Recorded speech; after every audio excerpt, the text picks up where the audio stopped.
Tuesday, Wednesday, Thursday. And I'll be there. Tony Parks, voice of the Bees, also, of course, play-by-play man on ESPN, ESPN Plus, when you mostly talking college basketball season and whatnot. He is in the studio. We'll be here until this evening wraps up, and we'll turn it over to the NBA playoffs. How about it, Tony Parks? The Western Conference Finals comes your way on the station tonight. Oklahoma City, San Antonio Spurs. It is game one. Of course, in the East, it is the Knicks and the Cavs. Let's start there. Your impressions on the Cavs getting over the hump and, of course, getting into a conference finals in which, man, they needed some grit. They had a gut check, right, to force a game seven. Of course, the Pistons looked – listen, the Pistons have looked really good throughout the year, but I think that, Tony, you will recognize this as a guy who spent some time around the league. The regular season is one thing. Sure. The NBA playoffs, it becomes a rite of passage where if you don't have experience in that 7-game situation, if you don't have a team that has been there before, it's really hard to make a run into a conference final or further. It's kind of what we saw with the Pistons this year. Guys like James Harden, guys like Donovan Mitchell, even Jared Allen and others, they've been there. And you kind of saw that in Game 7. Well, you saw that in Game 7. I am still shocked at how poorly Detroit played in that Game 7. With that much on the line, you've had your entire season. You have, you don't end up the 1 seed and say, well, the playoffs is exactly like the regular season. They know. But still, to go into a Game 7 after everything you put into it, right? All of that on the line, and I was stunned with how poorly they played. Like, it just didn't look like a team that was playing in a Game 7. And on the other side, Allen was outstanding. Sam Merrill, my guy, looked great. Donovan Mitchell, big high five to him to make it to a conference finals, and I know he's hungry to do even more. But that was the first thing that jumped out to me because I was excited. I got done with my game. I'm going to sit down. I'm going to have dinner. I'm going to watch this Game 7. I'm expecting a tough back and forth. I personally thought Cleveland missed their chance to win the series with not clinching in 6. It felt like that. I personally thought that was your chance. I think Detroit will win. Hopefully Cleveland wins. And then for Cleveland to win would be one thing. To win like that, I'm the last time I remember being this surprised with the Phoenix Suns laid an egg in a big way in a Game 7 recently in the previous few years where from the very beginning it just looked weird. They were down by 40 and everyone was confused about what was going on. So it was a poorly played Game 7 by Detroit. Now I'm excited for the East Finals. I think that's going to be a great series. I think Spurs Thunder is going to be a great series. A friend of mine said he feels like Spurs and Thunder. He said Game 1 of the East Finals is Tuesday, and he told me Game 1 of the NBA Finals is tonight. I mean, it does feel like that. It does. You don't want to discredit the Knicks or the Cavs. They are 2 of the 4 teams remaining in these NBA playoffs, and that is, of course, an impressive feat. Now, the other thing, Tony, is that you never know. Once it gets into a 7-game series, whether it's an injury or otherwise, you never know what happens this late into the year and what can change.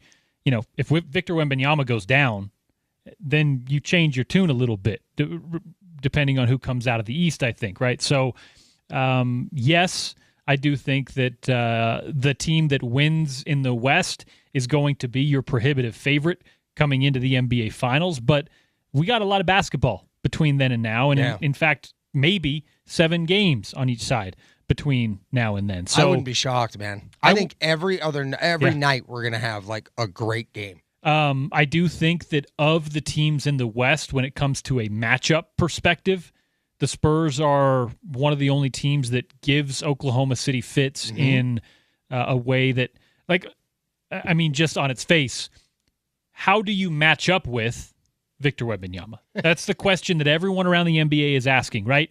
Was Rudy Gobert the answer? No. Now, did Rudy Gobert give him some troubles to start the series? Yes. Did Victor Wembanyama figure out how to play against Rudy Gobert 3 games into the series? Yes. Right, so I think that's a question a lot of the NBA is still wrangling with. What do you do with that guy? And I'm curious to see what the Thunder do, because they employ a roster full of crazy athletes, crazy length. Yep. But nothing like Victor Wembanyama. So how do you attack that? How do you kind of offset that on the San Antonio side? Because that is the one X factor that could, I guess, make this a competitive series. If Victor 100%. Wembanyama is the best player on the floor, even including a recently minted MVP SGA, then we might be talking about, as you mentioned, maybe a 7-game series, maybe a competitive series here. And that's kind of the cheat code that the whole league is wondering for, yes, 2026, but maybe the next decade or so. How do you approach both defensively and offensively Victor Wembanyama, a guy who I think that's under talked about? What he does defensively, he just shrinks your floor down. He shrinks your offense down to like around the 3-point line. But then he can even go out and guard you there and contest shots there. It's remarkable, the impact he has. And I wonder what OKC does that we haven't seen other teams try. Yeah, I think, first of all, he doesn't even look real sometimes out there. It's unbelievable how long he is, right? The second thing I would say is you're not going to stop the guy. The key thing is to try and minimize the damage as much as you can and win everywhere else. Right. Because that's ultimately what it takes. I mean, the stars are going to be the stars. I mean, this guy with a phenomenal, season and has his team, on the brink of going to the NBA Finals. I think Oklahoma City's the better team. They have more of the options. They're going to utilize every single one of them. The key thing is you win everywhere else. Right. And that is how they're going to win the series. As for the Eastern Conference Finals, man, I think that's going to be great. I think it'll go 7 games. I like the Knicks in 7. I want the Cavs, but I think it'll be the Knicks in 7. I think it's just going to be just this absolute dogfight back and forth. I think it's going to be fun because it has been a while since both series that I can remember where I was this excited for both of them, and I thought that they would be like, yeah, I think they both can go 7. I think they both can, reach that level, make that happen. I'm fired up for this, man. However, though, it does really feel like the NBA Finals Game 1 is tonight. And I know injuries can happen, things can change. But especially with just how good Oklahoma City is, and obviously San Antonio is very good, I do think that there's a gap between those two and what you're watching with the Cavs and the Knicks. And I agree with you. Not to discredit the Cleveland Cavaliers, who last night, thanks to, Donovan Mitchell, 28 points, 6 rebounds, 8 assists. And how about our guy, Sam Merrill? Love it. He had 23 points. He was 5 of 8 from downtown, of course, 4 of 4 from the free throw line. He was plus 22 in that game, and just a remarkable performance from the former Utah State Aggie, who a lot of people have been asking me why he hasn't been playing during a lot of the postseason. He's been hurt a little bit. He's been sick a little bit. It's been a tough go for Sam Merrill over the last couple of months. He looked good last night. Hopefully he's at full form for the conference finals, because I think he's a really big piece of that Cleveland backcourt, right? When you have Donovan Mitchell, James Harden, Dennis Schroeder, you need someone out there who can space the floor, who can give those guys breathers, and has become, while not like a great on-ball defender just because of maybe some physical limitations, he's a really good communicator and actually a really good team defender. And you just look at the advanced metrics, box plus minus, all of the above. He's become a really good piece on both sides of the floor, Sam Merrill has, and he showed that in Game 7. I hope that he's able to stay healthy and stay physically able to show that in the Eastern Conference Finals. As Tony mentioned, the conference finals start tonight. You can hear it on ESPN 700, 92.1 FM. How about a tease for the rest of the show today? Yes, as we talked about, we're going to talk NBA playoffs. We'll talk some NBA draft. We'll talk some off-season football storylines and more. Big T, Thurl Bailey joins the program to talk some Jazz and talk some playoffs. Spencer Davies of Clutch Points will stop by. He, of course, covers the Cleveland Cavaliers. And we'll have Richard Smitty Smith is going to drop by in studio, the former Jazz assistant, for an hour of hoops talk to close out your Monday afternoon. Spence will be back in the driver's chair tomorrow, but today it's myself, Porter Larson, that guy, Tony Parks, taking you through it. First segment today brought to you by IFA Country Stores. IFA has everything you need to care for your lawn, no matter its size or shape. Their 4+ lawn care program can promote healthy green grass for you this summer. They're the same products used at many local sports fields, golf courses, city parks, and more. More at IFA.coop. IFA Country Stores, helping to grow the things you love. Big T, Thurl Bailey, the Jazz great, joins us on the other side on Utah's #1 sports talk. It is ESPN 700 and 92.1 FM.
Welcome back. Drive time on a Monday afternoon. Porter Larson here. Tony Parks on the other side of the glass. Of course, recapping a busy weekend in the NBA, the world of golf, do a little RSL and more.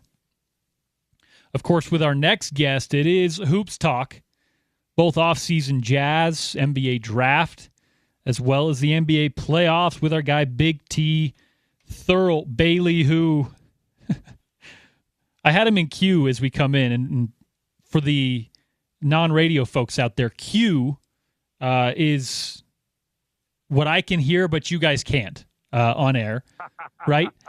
Big T was singing away, little Lean on Me by Bill Withers. Yeah. Of course, the voice of gold, Big T, Thurl Bailey. You sounded good there, Thurl. When's the next album? Sometimes in our lives. Come on, fellas. That's my era right there. R&B growing up. Yes. But album is in the works. It's going to be a little different than what I've been doing. Kind of a little mixture because I grew up with it. I grew up with R&B, but I like what country offers. So it's going to be a little combination. Ooh. If you will. So we might have to talk off air about this, Big T. Thurl, did you have a favorite? I mean, if you were to ever karaoke, is there a country song that you feel like suits you best? Or that you would sing along to best? I don't know if there's one, because I married into country music. Because like remember the song "Sail On Down the Line" by the half a mile or so. That was a country song to me, and I did some research back in the day, and Lionel Richie wrote and sang that. I'm like, this is country. And I found out Lionel wrote for Kenny Rogers, Lady, those songs. So I don't know if there's one song. I got to meet Charlie Pride years ago. Yes.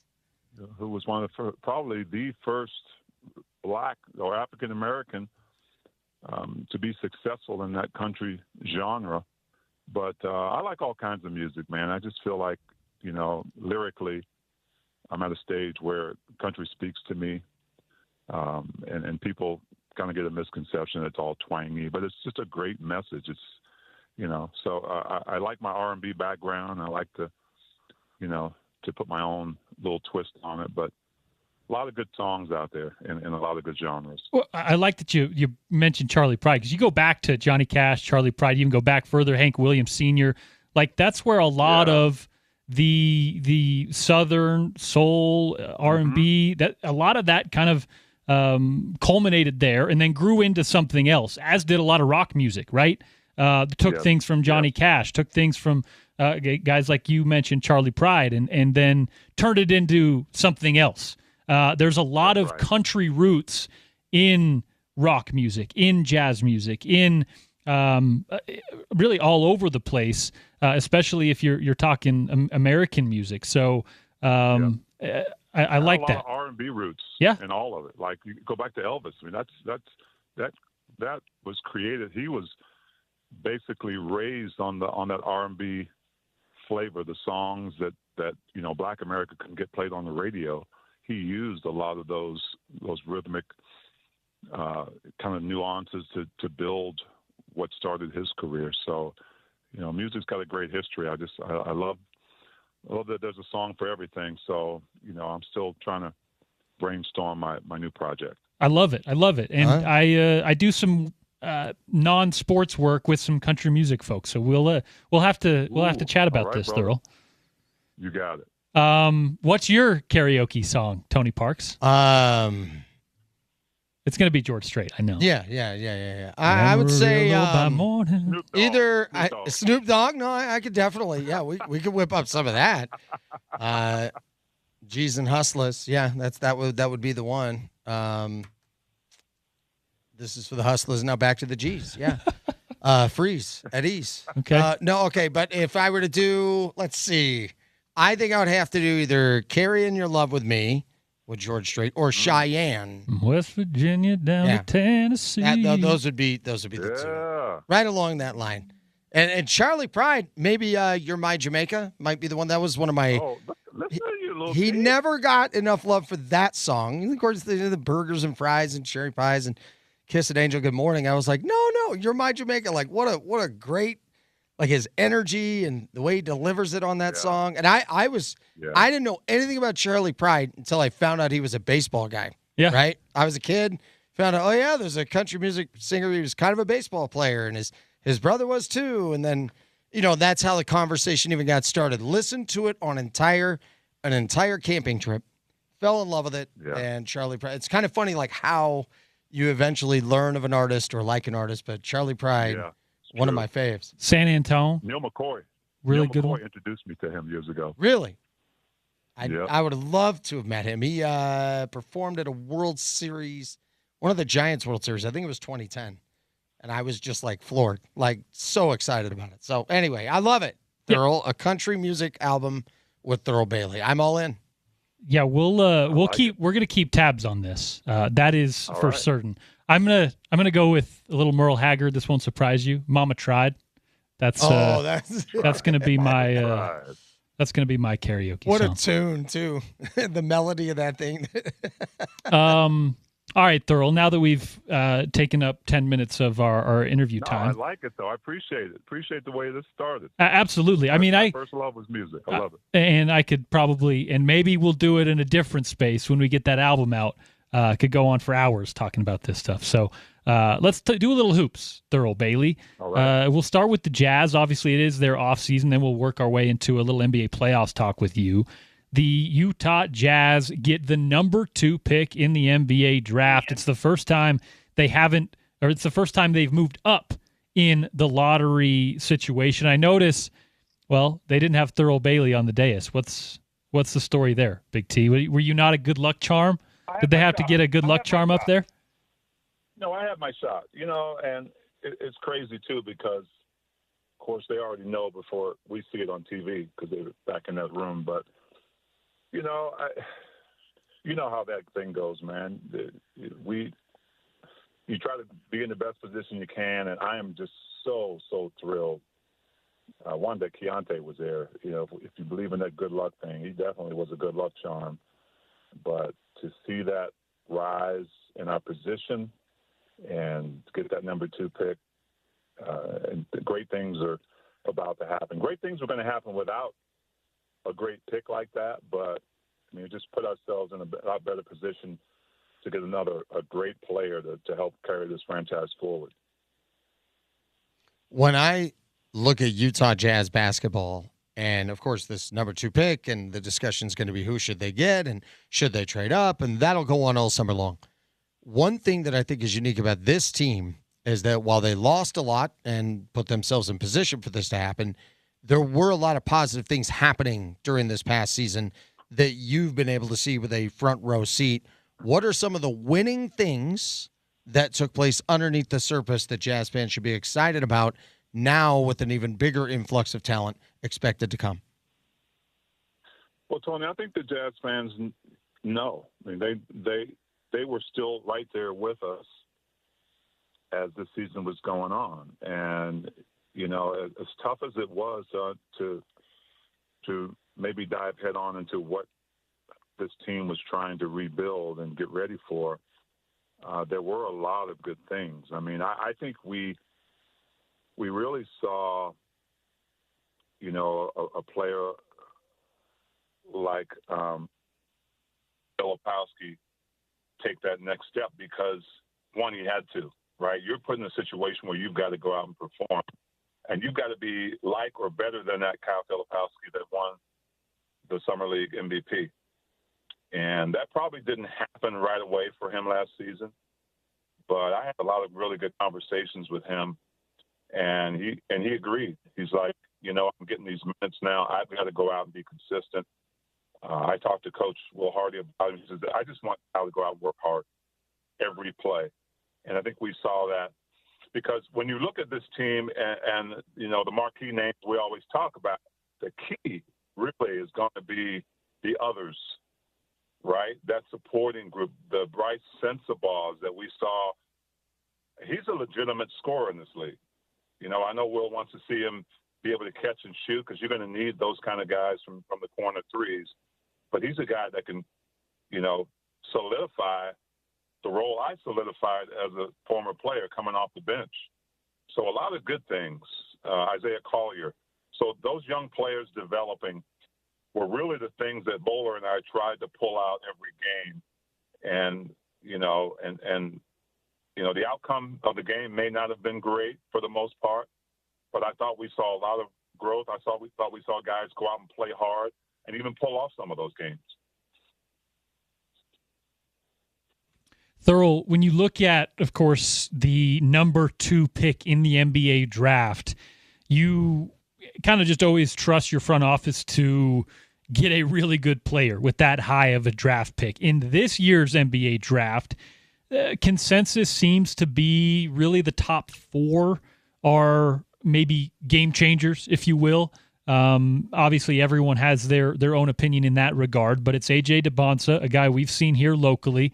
It's Darren Peterson, a guy that we've actually seen locally as well as a Big 12 competitor. It's Cam Boozer, who, well, we've seen a bit of locally because his father is employed by the Utah Jazz and played for the Utah Jazz.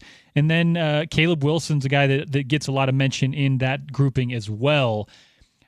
Maybe if we can start with AJ and go through those other 3, how you see these prospects, how you potentially see them working with a Utah Jazz roster, and which of them you think best fits with the current roster that the Utah Jazz have. I'm just curious your thoughts on each of these guys and how you see the top 4 or so picks of the draft playing out. That's a good question. And of course, the thing I will stay away from is just trying to insert my opinion on who the Jazz should pick. Right. And you're right. We leave that to the front office. But you really can't go wrong. I mean, it's interesting how this draft is loaded with great players. And so when you look at the proximity we've had to A.J. Debonsa and the relationship there with BYU, and of course you can throw Ryan and the Angels in that mix as well. My guess is that everybody on the outside looking at wants that, right? Because it feels like a natural segue from what he's done at BYU. And in my personal opinion, probably the most NBA ready. Not that those other guys, top guys, aren't, but I think when you watch them play and you watch the schemes and offenses, the things that he was put into to lead that team, it looks a little bit like the NBA structure. So they're all great players. And so I could see a lot of guys. And it really is about what you need. And it really is about who the Jazz think is the best player available, after Washington gets their pick. But you can't lose, I don't think. I also believe that none of these guys are going to be totally 100% NBA ready. We like to think they are, but they're young. They're going to come in. They're going to have their bumps. Look at what Ace Bailey went through last year. So I think, you've got guys who aren't in that top 10, top 15 that are going to rise to the occasion and surprise people. So, yeah, I would put all those guys into the fact that they are great choices for teams. And, of course, you go with the best player available that you think will fit with what you have or what you're planning to do for next season. No matter who is selected, what is the biggest change you want to see with this team in this new era going forward when it comes to the way they play? Because now it's going to be step 1 towards being a winner someday rather than being a team that has needed to step back before going forward. Yeah, I think you've got to look at defense first. You really do. I mean, you look at the best teams in the league, the teams that really start to step up and make the playoffs and go further in the playoffs and even win championships. It really is about the nights you can lock teams down. And so, and I would believe as much as I have been around Coach Will Hardy and heard him talk, defense is number 1 priority with these guys. Like, yeah, we got guys who can score, but can you defend? And can you defend individually on the ball first and then collectively as a team, whether you're a rim protector or whether you're an on-ball defender? How difficult can you make it for the other team? Because They're going to be nights when you're not going to shoot well, right? And I always call it the great equalizer. If you can keep that other team from going on those long runs, you got a shot. And so a lot of your scoring has to be from the defensive effort, from making them turn it over. And you look at teams like OKC and what they've created. Indiana last year, what they've created. Spurs, I think that is probably the most important thing. Offensively, those corner threes are going to be vital, right? Those catch-and-shoot threes, especially early in the offense, especially off the second and third options. So, yeah, you need guys who can knock that down at a pretty good clip on the offensive side. And then that floor general position, that point guard position, I think Keontae did a great job of flipping the switch. Isaiah Collier brings that physical play, and he's a pass-first point guard. So those are going to be crucial things that the Jazz need to build on. Players being who they are, Lowry being who he is, Tripp being who he is. You're going to have a lot of options on the offensive side, but you've got to deliver the ball to the guys where they need it, and you've got to punish the defenses at the rim.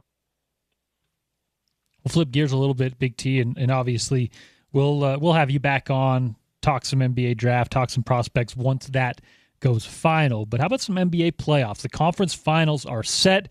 You can hear Game 1 in the West tonight on this station. And, of course, if you can't get back to watch it in time, just flip on ESPN 700 and listen to the beginning of the game after Tony and I hang up. Your thoughts on the matchups? We'll start. Let's start on the West. The Oklahoma City Thunder, the defending champs, the newly minted MVP Shai Gilgeous-Alexander against the San Antonio Spurs, led by, and I think this is overshadowing a little bit sometimes, the individual just freak of nature and awesome player that Victor Wembanyama is, with a really good roster that is the San Antonio Spurs all put together. Your thoughts on that matchup, which many folks are saying may decide who wins it all in the Western Conference Finals? Well, the Spurs handled the Thunder pretty good during the regular season. They did. Correct me if I'm wrong. 4 out of 5? I think so.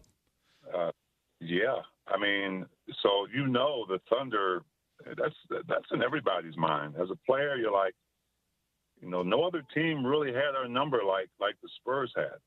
And we can talk about Wemby all we want, but they've got some other guys, who have committed to playing D. And then you stick the alien in there right off his spaceship, man. I mean, there's nobody like him. He's an anomaly. And defensively, we saw what he was able to do.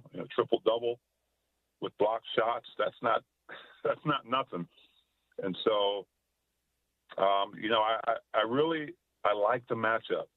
Will it decide the championship? I'm not gonna go that far, but I think when you watch what Wemby's able to do, and then you match that with what OKC has, right, in Holmgren and also Hartenstein, it's going to be interesting. I mean, Shai, MVP, obviously. He's the guy that kind of makes it all work. But both teams have pieces that can get it done, but it's going to start on the defensive end. I like the matchup. I'm excited to watch it and see if the Spurs can make it to the finals, which would be a huge feat for them as well. You mentioned and you referred to him as an alien, Victor Wembanyama. Now, for our listeners, Big T is Big T for a reason. Not a small fella. In fact, when I met Thurl Bailey for the first time in a aisle 11 or so of Home Depot when I was a young tyke, I thought you were some sort of alien shaking your hand, right? You understand how to guard the post. You understand what it's like to defend certain types of big men in the NBA. You played alongside a Mark Eaton. You played against Ralph Sampson and I think Murasan. You've been around when it comes to guarding big fellas in the league. We've not seen something quite like Victor Wembanyama. In your shoes, Thurl, let's rewind. Let's go back to the 1990s. Your coach, gives you the assignment, one-on-one, you're guarding Victor Wembanyama, we're not sending double teams because he's a good passer as well. What do you do? Like, what do you do against a player like that? Or what do you try, Thurl, just from being able to watch him for a year now, that maybe teams haven't tried to try to offset his unique ability? First of all, you've got to get out of your head that one guy cannot stop it. Right. There's so many great offensive players in this league, and it's not a one-man job. I think it starts with one guy, depending on where he is. I think if Victor Wembanyama tries to assert himself outside offensively most of the game, I think OKC will take advantage of that. What I've noticed they've really tried to do with him is get him established early in the offense, whether it's down by the rim running and throwing it up in that airspace that nobody else is going to be in. Hartenstein and Holmgren may be the closest, but I think a lot of the success has been with smaller guys getting into his lower body early in the paint, trying to do their homework early, making it tough for him to get offensive rebounds, get lobs, get him off the dunk spot. But he is just such, to be 7'4" or so and have all that kind of skill, guard-like skill, and that kind of body is just unheard of. But you cannot give him space at all. You have to have contact with him as much as you can. So it's going to take a collective effort. Guys are going to have to communicate and switch and box out. I mean, the guy can take off from right below the free throw line and dunk it on you. So, it's not going to be a perfect scenario. You just have to make it tough for him every play. But the other part is, too, look, a lot of people have wanted to climb Mount Everest. And some have succeeded, and many have failed. And I'm looking at Wemby as a guy you got to attack. Whether you feel you're going to fail or not, you've got to get in there and get into his body and try to make him, foul you, or you can spray it out to threes. So you cannot let dissuasion keep you from going inside and attacking his body. So I think as an offensive player, you got to take it to him. In the Eastern Conference Finals, I found it amazing with this matchup, and I love the matchup. I think it'll be a great series. The one thing I worry about for Cleveland is coming out of a grueling 7-gamer with a team that's waiting and ready. Coach Van Gundy last night said on the broadcast, I thought it was interesting. He said, I actually liked being the team that would be, carrying the momentum. But with this thing being every other day, once again, how do you feel like something like that could impact the series? I think he had a point from a player's perspective, right? If you're rolling, if you've got rhythm, you want to try to roll into that rhythm. Maybe one day to prepare. The thing about the series is you're playing the same team, so adjustments are going to be few and far between, depending on, how you do in that first game. But you're rolling into their place. I think being a team that really has momentum has its advantages. Rest is an advantage as well. Maybe not too much of it, depending on the player. A guy like Wemby, maybe.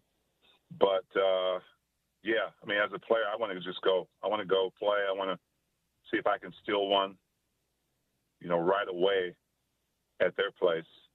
But it's going to be a great series either way. Of course, the conference finals get going today and tomorrow. Good matchups on both sides. Big T, Thurl Bailey, talking some Jazz, talking some draft, talking some NBA playoffs. And Big T, always appreciate your time. But on your way out, you've got a new project you're working on. Tell us a little bit about Rise and Grind. Rise and Grind, man. It should be everybody's story. It really is about the thing that gets you up in the morning, gets you excited. Sometimes you can't even sleep at night because there are things you want to accomplish, the things you want to succeed at, whether you're an athlete or a business person, does not matter. The stories of people who have been on that journey, and they're not all like famous people, right? I mean, they're everyday people, some of them. Some of them are high profile, just this past one, we had Lee Steinberg. You know his story. One of the greatest sports agents of all time, lost it all, but he's gotten it all back. Alcoholism didn't stop him. He figured it out. He's got a new book out called The Comeback, and we talk about that. Scott O'Neill, CEO of Live Golf. I mean, that's a high-profile job and probably a difficult one at this time, but he talks about his grind to get there. So we've got some great stories on this podcast that I wanted to not just limit it to sports. I wanted to go into any genre, any age can listen to it and pull out things that really speak to them. You know, how do I not let my other self talk me out of what I really love to do, and what my passion is? And so Missy Marlowe, you remember her? She'll be on. We'll be dropping hers on Wednesday. Rise and Grind, the Thurl Bailey podcast on YouTube and also wherever you get your podcast from. I enjoy doing it because I love these stories, and ESPN writer Mark Spears, he's going to be one of our guests as well. So just a lot of great journeys, a lot of great stories. Everybody has one, and it's a great listen. Well, if you do listen, make sure to tune into the Sandy Hendry story, one of my absolute favorites. I loved that one. So for those of you out there, tune in. It like pulls something out of you every time when you know her story, her purpose, her drive. Obviously, she's very special, and so is her story as well. So couldn't recommend it more, your podcast, Rise and Grind. Yeah, you can get it wherever you listen, as Big T mentioned, on YouTube as well. And, of course, at Big T Bailey is our guest on the program. We appreciate you, as always, Thurl, and I'm going to hop off air tonight and give you a little call. We'll talk some music. How's that? I would love it. Let's talk. We can talk Eastern Conference. I mean, Nick's got it rolling on right now, but, I think Cleveland's, they're rolling too, man. So it's going to be let's watch some basketball for the next little bit. Yes, sir. Yes, sir. Big T Thurl Bailey, one of the favorites of the show and of the station. Always appreciate his time. Back on the other side, we will talk more about those Eastern Conference finals. Spencer Davies covers the Cavs for Clutch Points and more. He joins the program on the other side. Richard Smitty Smith still to come as we move along on a Monday edition of The Drive. I am Porter Larson. That is Tony Parks. We're filling in for Spence Checketts. He's back on a Tuesday, and this is ESPN 700 and 92.1 FM.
Welcome back.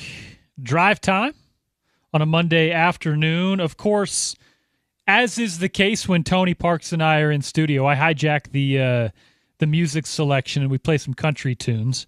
And thanks to our guy Big T Thurl Bailey, I had to bring in little Charlie Pride to the program. We'll get some more later on.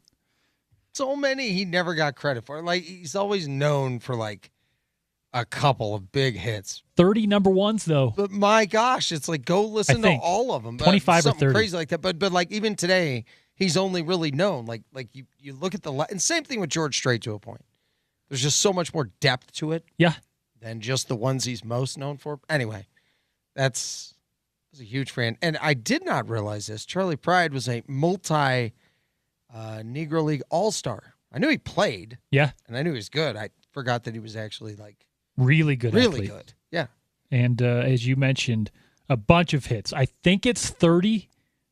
It might be 25 or 30 number one hits from one Charlie Pride. Someone will have to fact check me and hit the text line on that, which, by the way, will give you a chance to win some golf in the next segment, thanks to that text line. Hey, how about that? We'll give you a little country music trivia on the other side. And 29, by the way. 29 number ones? Okay. I was close. Yeah. I was close. Yeah. The conversation continues on the hoop side as we talk to our friend Spencer Davies. It's been a while. Buddy, how are you? Man, I was telling you before I came onto this call, it's been a whirlwind for me. The Cavs have been playing every other day since April 29th.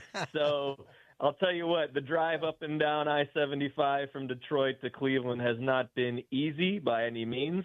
Sometimes it's meant 4 a.m. Times of getting home. Sometimes it just depends on whether or not we were staying the night over there. But it is definitely taking out a lot of me, and I know it has to take a lot out of them. But it's been a roller coaster of emotions around here for sure. Well, Spencer, about that, yeah, I'm sure you don't even know what day of the week, day of the month it is, and let alone you care. You just know what game is coming up. And I know that world from having covered NBA postseason before, and it's wild. And with that being said, though, is like, how do you really put into words the enthusiasm and excitement for that fan base, which loves their teams so deeply, to see that happen? And, of course, all of those in Ohio are happy whenever they beat a team from the state of Michigan. We all know that as well. Yes, we do. And look, I feel like, one, to accomplish something you haven't accomplished in 8 years as a franchise is really special. But what goes beyond that, this is the first time they've done this without LeBron since 1992. The last time they were in the Eastern Conference Finals without LeBron James, I was 6 years old. I was 6 months, and I'm 34 now, which is crazy. That's the history of this, but it is. It's monumental, and I feel like the passion of the fan base is unmatched. There's a lot of expectations around here. People get angry when they don't play to their level of force and to their level of effort that you would like to see, especially in the playoffs. And that has kind of been up and down to this point. I feel like they have hurt themselves and made it harder on themselves to get to this point. But the bottom line is they did it. And I think what was really cool in Detroit last night was that Dan Gilbert, on his own dime, bust in over 20 buses of people from Cleveland to come in and watch that game.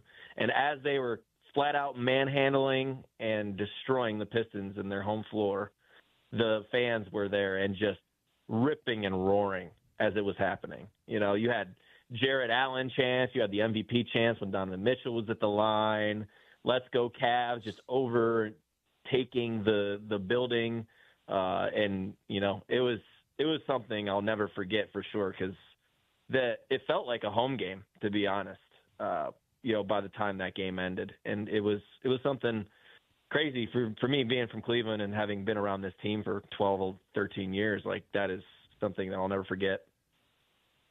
Yeah, the Cavs move on after that Game 7 win, an impressive one over the Detroit Pistons. Now it is the New York Knicks, the matchup for the Cleveland Cavaliers.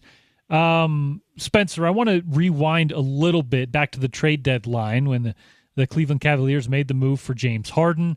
A lot of people around the league, myself included, were very skeptical about how that would look in practice, right? A guy in James Harden who offensively, his talent, his ability, undeniable. His creation both with the shot and with the pass, teamed up with a guy in Donovan Mitchell who similarly is an undeniable talent on the offensive side of the ball. I think a lot of folks were wondering what it would look like on the other side, right? And I think it's still a fair skepticism to have, but man, it's tough to complain too much when you are now in the Eastern Conference Finals. Give me your thoughts on maybe rewinding to your immediate reaction to when they made that deal and fast forwarding to how you feel about it now and how you feel they have addressed some of those concerns and how those two work as a backcourt tandem. Yeah, I was pessimistic about it. I'm not going to lie. When the move happened, I thought it was a panic to do it in the middle of the season and to expect a team to be able to figure it out in 2.5 months. And I mean, I ripped that move on my column on Clutch Points. I won't forget it. I was just like, what's the difference between James Harden and Darius Garland besides him being a little bit bigger and taller and, just having less years left in the tank. And, look, I feel like James Harden has been at his most positive impact for this team when he's played the 1B to Donovan Mitchell's 1A, or he's involved the bigs consistently, looking for him in the pocket, looking for him on the lobs, getting him involved in the dunker spot, being a catch shooter. I think he's been really good offensively doing that stuff. When he gets bogged down into the Rockets version of James Harden where he's dribble, trying to do it all himself, that's when it gets the hardest for the Cavs. And the same goes for Donovan Mitchell. Donovan Mitchell has the same tunnel vision issue and habit that he falls back on sometimes when things go awry. But when these guys get the bigs involved, this team is dang near unstoppable. And I think that's what frustrates a lot of people around here is that it takes them being backs against the wall, desperation mode to realize that. So if it works when it's win or go home, why doesn't it work when it's a 1-0 series or an 0-1 series? Figure it out from there. Understand that your bigs are the key to this.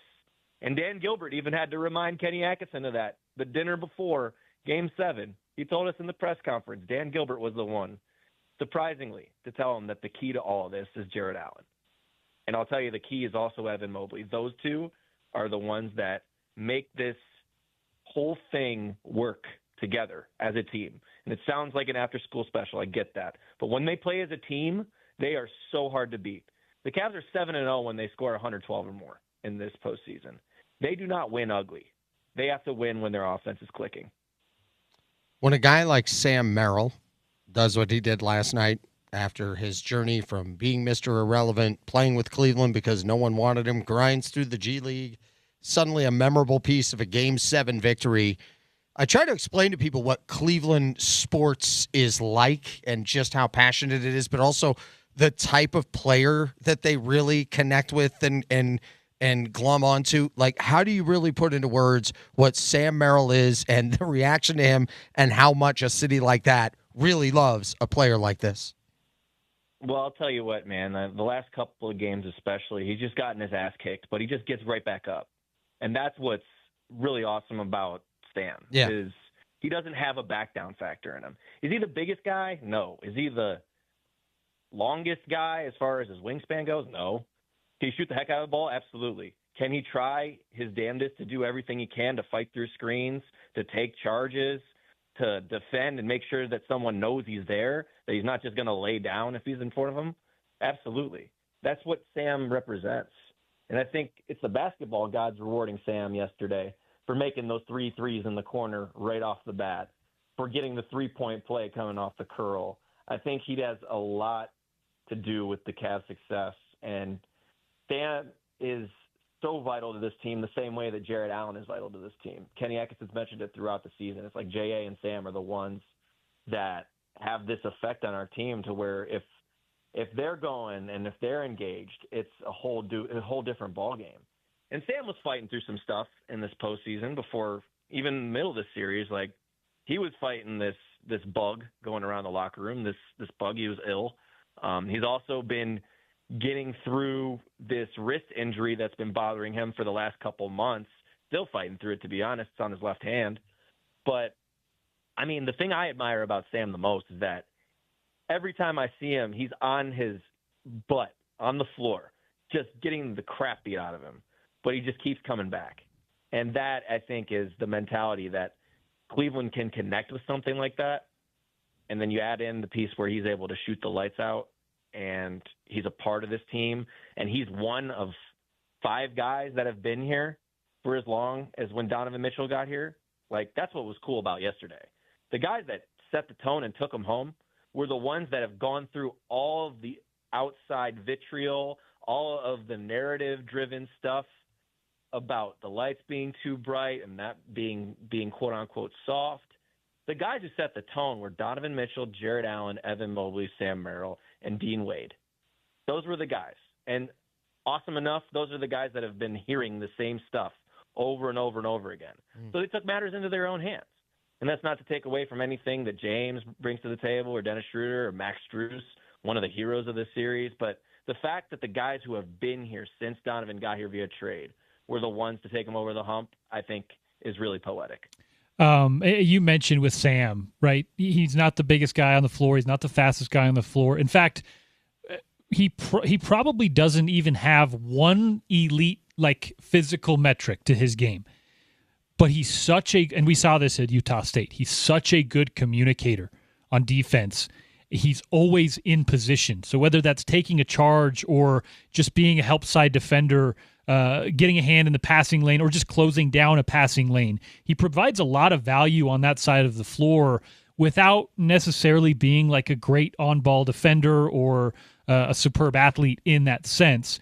He's also the only guy on that roster, regardless of how much he contributed to that title in Milwaukee, the only guy on the roster that has gone through this before, right? As far as a run deep into the NBA Finals. Obviously James Harden elsewhere, but I think that he brings a lot of value that you just can't really see on the score sheet.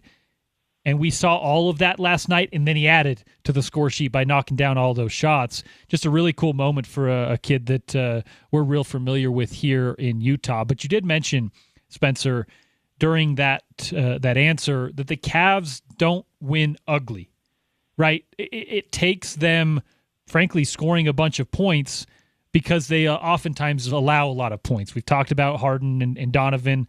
A lot of times, this is frankly an issue that the Jazz had when Donovan Mitchell was here. So much penetration, right? Getting into the middle, and then you're relying on a Jarrett Allen to kind of clean up everything in the back end of the defense. To win an NBA championship, Spencer, I feel like you got to find a way at some point probably to win ugly. What do the Cavs have to change in these conference finals and then potentially in the NBA finals to maybe win games on the road or in situations when they're not playing pretty basketball, if that makes sense? Yeah, they've got to crash the glass better. And that's not just on Jarrett and Evan. That's a collective.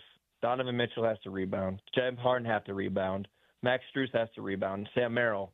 Whoever it is, they've got to finish defensive possessions.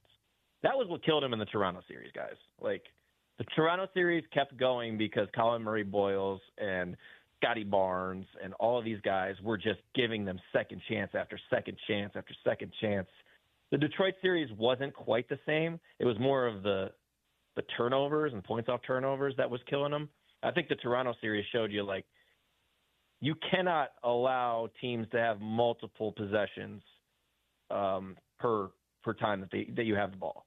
Like, that is what's going to kill the Cavs. If the Knicks, for example, and listen, Mitchell Robinson does this to everybody in the league. It's one of the biggest pet peeves I have around here is that people think that Mitchell Robinson only affects the Cavs. I'm like, well, watch what happened in the NBA Cup against the Spurs. Watch what happened against Philadelphia. Watch what happened against Atlanta in the series beforehand. Like, Mitchell Robinson just is one of one.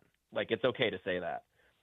But you have to limit the amount of times he has offensive rebounds. You have to limit Josh Hart crashing in from the corner and providing extra possessions, which was a key to the series 3 years ago that really hurt the Cavs. You got to finish possessions. I think that's where the winning ugly comes into effect. Because I think that the effort is there. Maybe the communication isn't. Maybe the force isn't always. But I feel like half the battle is coming up with that rebound. And you need guys to get them. You got to go after the ball. You got to track it. Even if it's a long rebound, you got to be able to get a body on a man, and I think that it's often misconstrued because bigs are typically the ones that fight for those interior ones. But in a perimeter shooting heavy league, a lot of these, the distance away that the ball bounces off back iron, like a lot of that is on the guards and the perimeter guys. You have been a part of 10 straight games with 1 day in between them, all spaced out over this, and I know you're feeling it. I know you're tired. The every other day, all the way back since April 29th, and it's involved overtime, it's involved travel, it's involved a couple of Game 7s. I know it's probably felt like it's gone on for a year, and it's just been, over the spacing of a week and a half. So we know how you're feeling with the team now having to walk into Madison Square Garden after this grueling 7-gamer and pick right back up every other day. I found it interesting. Coach Van Gundy said he actually preferred to be in Cleveland spot. I don't know if I will go along with that, but what are your thoughts as you've been following this playoffs and following this team so closely on what to expect now in this series coming up in the earliest portion? Yeah, the whole rest versus rust thing, I'd never really understood, how either side would really have favor from it. I think that it's still just a brand new series. Game 1s are always a feel out, in my opinion. I know a lot of people around, covering this team, reporters and whatnot, they think this is a schedule loss for the Cavs. I wouldn't be so sure to say that because I think that once they see the blueprint and the way that they watched the blueprint work in Game 7, which I think was easily their best game of the playoffs, I feel like that could be a turning point for them. Now, I've been wrong in the past because this is a team that rides the roller coaster as far as performance goes. They never waver mentally. They're always even-keeled, which I think sometimes can be a detriment. But as far as performance goes, as far as force goes, and understanding of the moment itself, I feel like that wavers. So, it's a Jekyll and Hyde experience for sure. But I don't know how much the lack of rest is going to affect this series because they're just going to go right into it. And I feel like they're just used to playing this amount and this quickly. So it's almost like they're used to it at this point. New York is going to have to figure it out like early. And I'm sure that there'll be a little rust in the first quarter or something like that. That's typically how it goes when you've been sitting down or practicing or whatever for 9 days, I think it is. And luckily for them, they get OGN and Nobi probably back. I saw he was listed as probable, which is a huge part of their team. So that's also another, factor into this. But yeah, that's a good question. I wish I had a better answer, but I think being in a rhythm definitely helps a little bit more in this situation, at least in Game 1. And then it probably wears on you as the series goes along. In fairness to you, I've been saying this the entire postseason. I have no idea what to expect from Cleveland as a game would come up. I have no idea. The volatility, man, is insane. I cannot tell you the last time I've seen 4 different versions of a team within the span of 4 games. It's insane. And I don't think that that's going to change necessarily, right? We've talked about throughout this interview, Donovan Mitchell, James Harden, Sam Merrill. You look at the bulk of Cleveland's offense, they rely a lot on jump shots. They rely on a lot of 2 guys who have a lot of time with the ball in their hand, right? So if shots aren't falling or things aren't going well for those 2, it has a tendency to run hot or cold. We know all about this here in Utah. We've been down that road before, so we'll see how it plays out. Quickly, Spencer, before we set you loose, not to get ahead of ourselves, but if Cleveland is able to get past New York, they're able to punch a ticket to the NBA Finals, and you look across the aisle, I think the easy answer is probably San Antonio, just because OKC is the defending champs. They have the MVP and SGA, seem to have everything going in their direction right now. but where do you see maybe a more favorable matchup for Cleveland out of the West if they are able to get past New York? I mean, I'm going to say San Antonio just based on the regular season, but I'm going to end up looking like an idiot because that team is clicking right now, man. They are, man, what Wemby did at the start of that game 5, like I'll never forget how dominant he was in that game. I'll tell you what. And I mean, the juice they have coming off the bench with Keldon Johnson, we're not even mentioning that Dylan Harper, he's not even a rookie. He's basically like a free agent signing they brought in the way he's playing. And, Stephon Castle's just grittiness on the defensive end of the floor. Like, that is a tough group. And, we haven't even touched Oklahoma City, and we know how physical and how dogged that team is, too. And, A.J. Mitchell's rise, I think, is the story of the postseason with that group. But it's a heck of a juggernaut coming out of the West. But, yeah, you got to take one series at a time. You got to take it one game at a time for sure. Hey, we appreciate your time, Spencer. If folks on this side, maybe they want to keep up with Sam Merrill, Donovan Mitchell, or just Cavs stuff at large, where can they find your stuff, and what can we expect as far as coverage goes for these remainder playoff games? Yeah, no problem. So you can find my stuff at clutchpoints.com. I'm obviously a Cavs beat writer there. And I also have a show called Cavs Roundtable, Courtside with Cavs at Cavs Roundtable with Spencer German. That's on our YouTube page and also at CavsRoundtable.com. I also do NBA draft coverage for Matt Babcock over at BabcockHoops.com. So they'll have a feature coming up there at some point. This series has just melted my brain, so I've had some stuff on the back burner for that.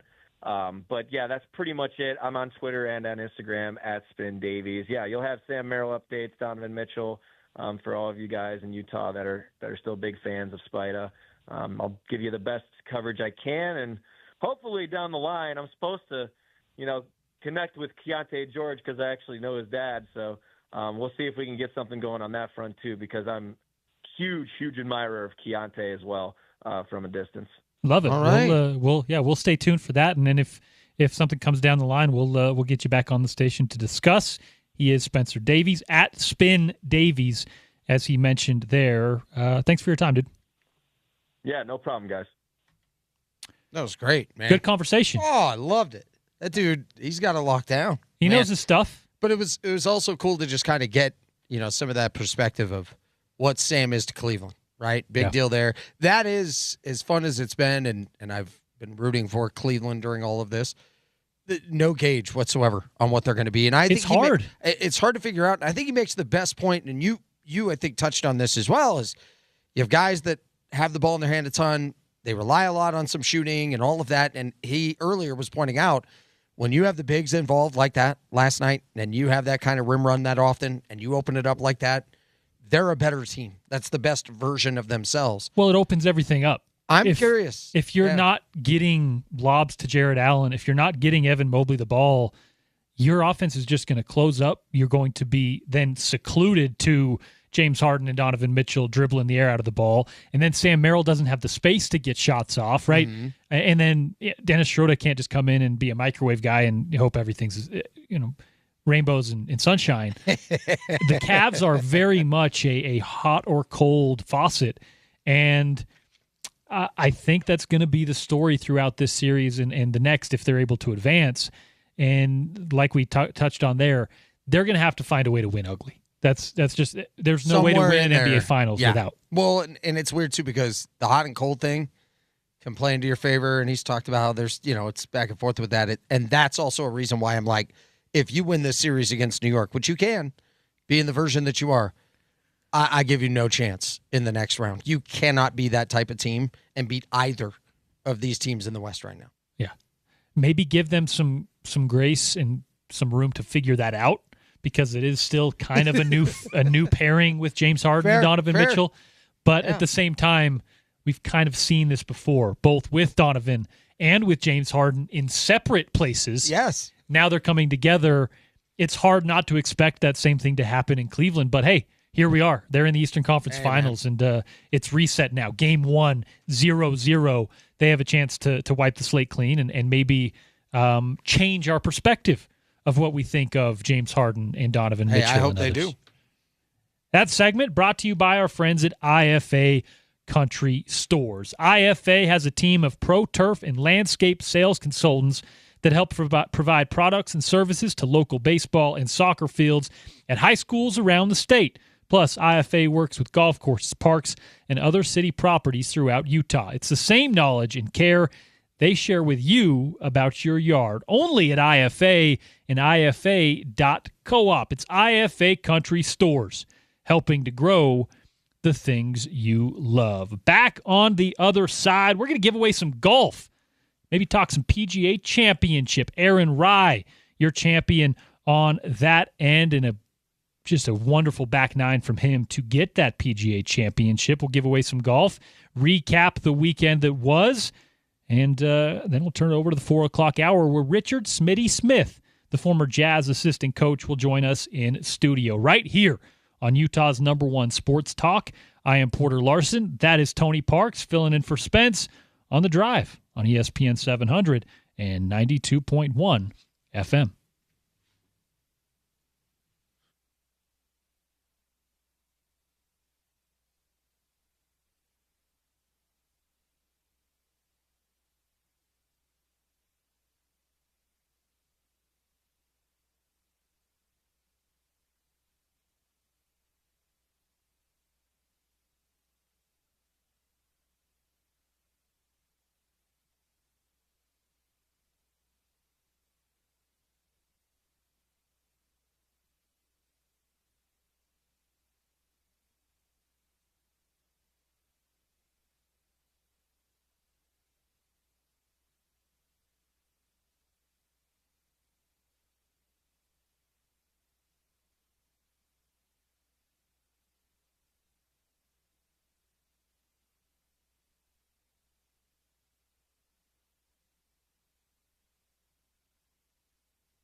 blue? Little George Strait for you coming back in. Am I blue? Not Michigan blue, by the way, Tony Parks. No, that's Go Blue. Yeah, we're in a good mood when that happens, especially after that national championship. Definitely feeling that. Doing a little country theme, as we do when Spence is out and I am behind the controls. And, of course, Tony Parks' favorite, George Strait, bringing us back in. Am I Blue? Really good one. One of his 50, number one? 50, but that was when he released that album, right? He released the album that was the 50 number one hits, which was awesome to get those all compiled together. Has he had one since? Because he's still going. Yeah. It was funny. I went to a George Strait show. He was at USANA. Man, I might have been 12 or 13. And it was the Cowboy Rides Away tour. It was supposed to be his checkout. He was going to retire and go hang out on the ranch. He's still doing concerts. Right. I went to the one at it was Vivint Arena at the time, and I went to that one. He was supposed to be done. Right. And the second time. Yeah. Whichever one of the times it was his last time ever being there. What was great about his show is it didn't matter how many great songs he played. You kept thinking of the ones that were left out, and you're like, well, you can't. You when you can't have play that 50. many number ones. Yeah. I would have been totally fine going to a 6-hour concert involving George Strait if he played every song that he had. I always find it funny when folks complain that a musician didn't play the song they wanted to hear. Like, they're maybe a one-hit wonder, but then they have a new album, and that's the music that they're playing on tour. But you went because you heard this song on TikTok, or you heard this song on a soundtrack on FX or whatever, and then you are mad because they didn't play your song. Like, you're entitled to hear an artist do something specific, right? With George, what are you going to play 50 songs? Are you gonna be on stage all day long? I don't know if you can manage that one. I love it, man. I love every bit. The Ella Langley song. Don't choosing Texas. Don't. What? You're hating on that? No, I am. I am infatuated so much. with her. Thank you. She's and like, that song is. It's like, is this a '90s country song now? That's what it feels like. And I'll be honest, I'm a bit of an '80s, '90s country snob. Of course. And I've tried to really fight it. Like, is it because it was just when I grew up with it and liked it? Right? Is it that, or was it that I just like that version of country music? Right. And then she comes out with that, and I go, nope, it's that version. No, it's so it's good. what you like. It's George. It's Alan Jackson. There you go. It's a little faster paced, but not like pop radio country that we get now, right? Yeah. I think we not interested. We jumped the shark when it comes to, and I'm going to put in air quotes, country music. I am admittedly you're way past your country and western more or swing. Bro, you're like bluegrass. You're definitely right. Like, I listened to, you were in your 60s and I was. You would maybe think 80s. that you were 20 years older than I am. My most listened to artists on my Spotify are often like Woody Guthrie, Hank Sr., not Jr., although Jr.'s in there too. You and I are different eras on what we like most. No doubt. But I do love me. I do love me some George, some Alan Jackson, some specific 90s, 80s country for sure. My thing is, man, if it's good, it's good, and Ella is good. She's just good. It's amazing. She's just good, and I have a major crush on her. That's it. Well, you like Amarillo by Morning, so she should take that as a warning, right? Yeah. So well written, sounds good, great catchy feel, tells a story. Wow. Loved it. I'm with you. Loved it. Anyway. I'm with you. We're going to give away some golf at the end of this segment, and I'm going to have a country music trivia question for you on the way out. So stay tuned for that. We'll give away some golf to Mount Ogden. Will be the course on this week's ESPN 700 Festival of Tees, powered by the Utah Golf Association. We'll give you that on the way out of this here segment. But, Tony Parks, how about Aaron Rai, PGA champion, after just a phenomenal back nine? He hit a putt on 17 that I mean, he may have already had the tournament kind of in the bag, but man, when he hit that signature from like shot, a football field away, that's when you're like, oh, we got a new PGA champ on our hand. How much of it did you catch, and how did you consume that major? Just simply followed it. I'm busy with the ballpark and all of that. What, you got another job? Yeah. And I try to tell people, it's like, oh, trust me, I don't mind it. It's like anytime we talk about the World Cup coming up. I think it was OC who asked me how much I'd be consuming all of that, and I said, no, I'll just follow it. It'll be on during the day. I enjoy great competition. When you're in the baseball season, it is every single day. You have a game, you have transactions, you just have a lot of stuff happening. I kept an eye on it. It was awesome. His story and the whole long shot, all of that. So I'm like, this is cool. Like, you can't help but to root for him. The one that stunned me was the dude that showed up late for his tee time and ends up getting a 2-stroke penalty.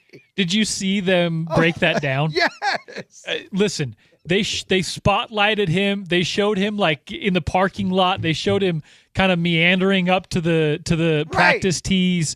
It looked like a fugitive, a crime unit following a fugitive.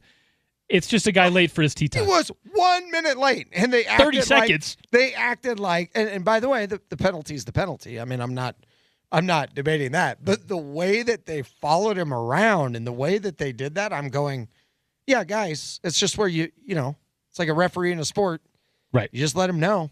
Golf is, and by the way, I enjoy golf. It is very weird on what they will be hypersensitive about, or the way that they'll administer something like that. Every sport has. All you got to do is just tell them. But like you said, it was like they almost had an entire interrogation team waiting and ready in case something went sideways on it. Every sport has their little quirks, has their little cultural, unique things there. But yeah, golf sometimes makes it tough with how on it they are, right? And I said this with Spence last week. Every week can't be the Waste Management Open. I think that's a little extreme when we're doing beer bongs before we tee off and throwing trash onto the course and just having a party, essentially. Right. It can't be that every week. But I'd like to see, and I think a lot of people would like to see it just relaxed a little bit. A little bit. Yeah, how about you have those? I mean, they know they need to be there on time and all that. And by the way, he owned it. He was just yeah, that's it. Yeah, no big deal. But the fact, to your point, I think you make the best point. I'm like, guys, just got to tell them. Yeah. That's not that big a deal. Baseball, to me, what I've been most pleased with is the way that they have loosened up some things, but then actually tightened up some things. It is not your strike zone umpire. The pitcher doesn't get these calls because he's a Cy Young winner and he's old and there's a relationship. And it's like, oh, we've taken all of that out. By the way, here's a great example. On the same day, so I'm in Oklahoma. J.J. Redick is going off. He's in Oklahoma too. About how LeBron is not getting enough star calls. LeBron is not getting enough star calls. And this is just ridiculous. It's like, all right, JJ, so you do not believe the officials are getting enough calls wrong on purpose to favor LeBron because of his age and because of how many great things he's succeeded with and because he's him. Right. That same night, the Oklahoma City Comets introduce batting third or second, I think it was. Yeah, he's batting third. Number 50, Mookie Betts, stands up there, steps into the plate. Home plate umpire walks out. Waves his arms. Timing violation. There we go. 0-1. So one sport, it's like, hey, we need to start doing things wrong to help him. And another sport's like, we don't care who you are or where it is. This is a AAA baseball game, and you're a future Hall of Famer, and you're a god in this game right now. Yeah, 0-1. You weren't on time. And baseball, I think, maybe had their hand forced a little bit, right? You saw in the last 10 years, you started to see a lot of empty ballparks. You started to see a lot of TV ratings going down. You started to see where baseball was faced with a question, at least large corporate baseball. Yeah, we got to maybe speed the game up, but we also have to just make it a little more clean cut, right? And a little more, you know what you're going to get when you tune in, right? And the pitch clock, a lot of the things that baseball is doing is forward thinking. Yeah. But are things that have just needed to happen, right? And no, it's been interesting to see how they've been open to adjusting, and it's actually benefited. TV ratings go up. You start to see more people at the games. You start to see more people at the whole game, and you start to see not that baseball was dying by any means, but it needed a little bit of a kick in the butt. They were losing some trust of people. Like, they really, really were. And you could feel it. You also got to understand the business of baseball, the business of any sport, is not just retaining fans, right? Like, it didn't matter how long the game was going to take. I'm still going to tune in and watch the Mets and cry and complain. But you also have to gain fans. You have to bring in new fans. You have to gain young fans who are going to be your clients, if you will, 10, 20, 30, 40 years down the road.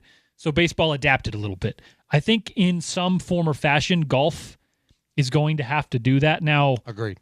The pandemic buoyed the sport of golf in a huge way, so maybe they don't have to as quickly. But you saw it with LIV. You see it at the Waste Management Open. You see little bubbles of the game being a little more fun, right? Not for the players. A little more fun for the viewer, for the spectator. And I think you're going to see more of that with golf as time goes along, especially as it becomes more and more of a TV show rather than a spectator event. That's just the reality of the business of sports. Totally. And, it's interesting to say that. But back to the PGA Championship. Aaron Rai, your winner. He goes 9 under. It really wasn't in doubt at the end. He hit that big putt on 17, but even then, it seemed like it was kind of his tournament to win. John Rahm with the second-place finish at 6 under, tied with Alex Smalley. Justin Thomas, Ludwig Oberg, Matt Schmidt at 5 under, Cameron Smith at 4 under, Rory at 4 under, along with Xander Schauffele. A lot of big names and a lot of good performances, but man, Aaron Rai just was the best golfer on the course on Sunday, and especially that back nine. It was really impressive. What I do like about golf is that will happen enough that it makes it fun, and it doesn't happen so often that the fluky is no longer fluky, right? Like golf is just fluky enough. Like hockey has that for itself too. The game is just fluky enough, but it's not this total crapshoot and all of that. But golf has this where somebody comes out of nowhere and wins either, major or just a big tournament, or just ends up, being on a hot streak of some kind, catching the attention of the viewer. And then you learn more about their story and talk about the Vegas odds and things like that. It happens just enough, but not too much. So I love that it happened this past weekend. Coming in, Aaron Rai was number 44 on the world golf ranking. So still, he's an elite golfer. But, I'd never heard of him. Number I'll be 44, straight up honest with you. Number 44 in the world. And now, after the win, jumps 29 spots. He is currently number 15 in the official world golf rankings after that win. Favorite major? Is it? Most people say the Masters. Yeah, it is the Masters for me. Yeah, it's the Masters. There's something great about that course. There is. It's so cool. Love the course. Love when it is that time of year, usually right around the Final Four, right around opening day baseball. The timing of it is also just awesome. Really, really cool. Sometimes it's over Easter weekend, and I don't know. I've always loved some of the historic moments. I love the fact that there's a green jacket involved. Like there's traditions and there's a uniqueness to it. I think the Masters to me is very much like the Rose Bowl. Like even if something else ends up being considered bigger or just there's something about the site that has always garnered my attention, and I've loved the tradition of it. And I want to be clear because I called for a little more fun, a little more lightness in the game of golf. There is also an aspect of history and tradition that I love about the Masters that does still need to be respected and brought along, right? I don't want that to turn into the Waste Management Open. That's not what I'm saying at all. You want the Masters to be. The fact that we get both is actually quite awesome and something I really like. I'm talking about the other 363 days a year. I guess 350, whatever. Meet in the middle somewhere. Nothing wrong with that. ESPN 700 Festival of Tees, Tony Parks. We're giving away free rounds of golf every day, all spring long, to some of Utah's best courses, brought to you by the Utah Golf Association. Listen to OC from 11 to 2 and this show from 2 to 6 every day for your chance to win from us at ESPN 700. Details on ESPN700sports.com. Today, we're giving away a round to Mount Ogden. Now, if you can't get up to Mount Ogden, if it's just not in your wheelhouse, if you don't want to go up there, maybe skip this one. We've got quite a few winners who either can't make it in or don't live in the area or can't fulfill their golf voucher. Make sure you can fulfill this one if you want to text in to win. It's Mount Ogden. That is the golf course. The text line is 877-353-0700. I told you guys we'd have a trivia question for you on the way in, country music related. Here it is. Tony and I talked about it. George Strait, 50 number one hits. That's a lot. What was the first one? What was the very first number one hit from King George Strait? First one to get that answer on the text line wins a round to Mount Ogden Golf. It's 877-353-0700. George Strait's first number one hit. Hopefully someone can get it in before someone else Googles it. They'll be our winner right here on Utah's number one sports talk, ESPN 700, 92.1 FM. It is The Drive. I am Porter Larson. That is Tony Parks. We are filling in for Spence on this Monday afternoon. He'll be back tomorrow. And back on the other side, former Utah Jazz assistant, 40-plus years in the NBA. He is Richard Smitty Smith. Coming your way on the other side, right here on Utah's number one sports talk, ESPN 700 and 92.1 FM.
Welcome back in. It is drive time on ESPN 700 and 92.1 FM, Utah's #1 sports talk.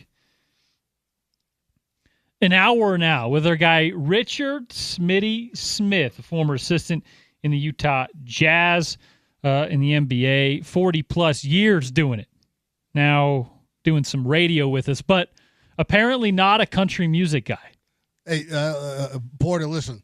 Yeah, I love all music. I appreciate everything everybody does. I have a lot of friends who are big country western fans, not the least of which was our own Dennis Lindsay, who we worked with for over a decade, from deep in the heart of Texas, and Brian Zettler, our head trainer, from Central Texas, and all these guys, big country western fans and all that. I come from the East Coast, okay? I don't know anything about country. You can ask me the simplest, most streetwise question. I won't have any clue about it. Whoever booked this show today booked the wrong guy. Okay, that's just the way it is. You guys can have your fodder with me, whatever you want to do. Now, and I will give you the example. Okay, this summer. Linda and I have some travel plans laid out, okay? The concerts we've got lined up to go to, just to give you an idea. In June, we're going to L.A. to the Greek Theater to see Ringo Starr's last show. Okay. Love it. Okay? All right.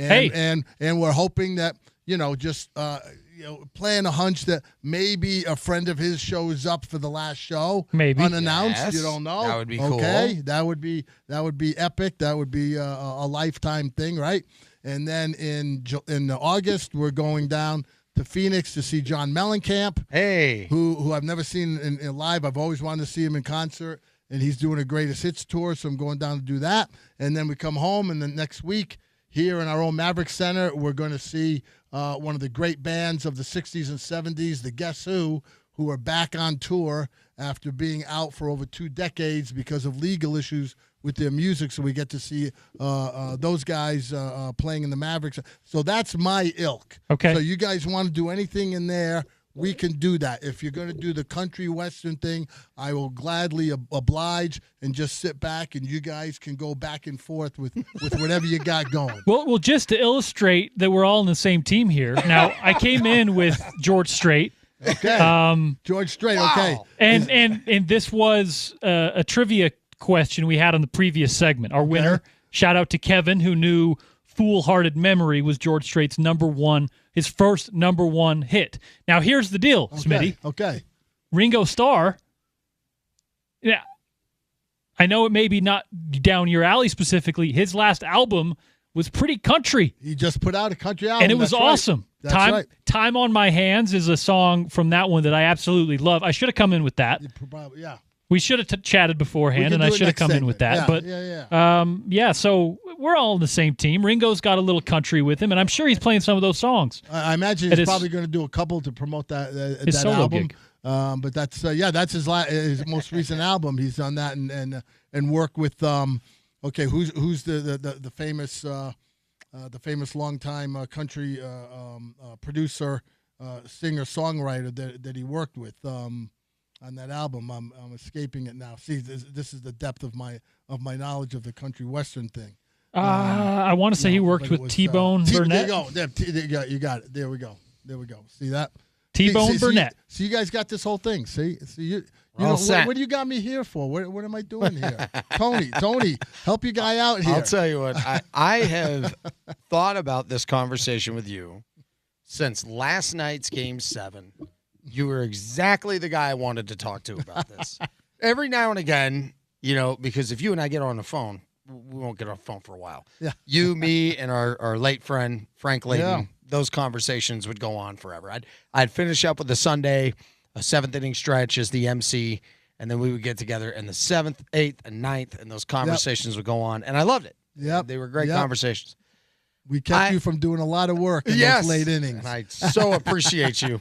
No, I thought about this last night. I still remember this game. Reggie Miller was my favorite player, and I love the Jazz. But Reggie Miller and the Pacers, 1998, it was May 25th. I think it was Memorial Day. And they're playing the Bulls. And the Bulls are up 2-1. And the Bulls take a 1-point lead with 5 seconds left or 4 seconds left, something like that. And I remember thinking, okay, here comes Reggie Miller off a curl. He's going to hit a 3. Pacers are going to win. And I loved watching Reggie in his great moments all throughout those Knicks series, all of it.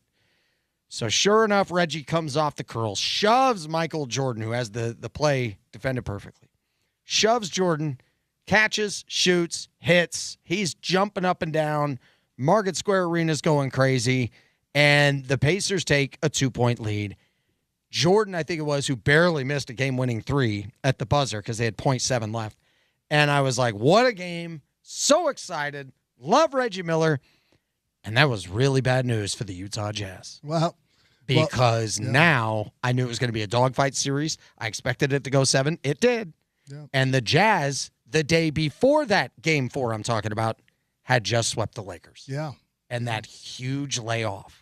Yep. So now with the Knicks Cavs, we'll get to that in a second. Yeah. I've always wanted you to take me through the Jazz situation there with that amount of time getting ready to play, which would eventually be the Bulls. Yeah. But with so much time off with such a big series. Yeah. Yeah. You know, it was interesting, Tony, because it was in '98. That was the beginning of the Shaq, Kobe Bryant, era, so to speak.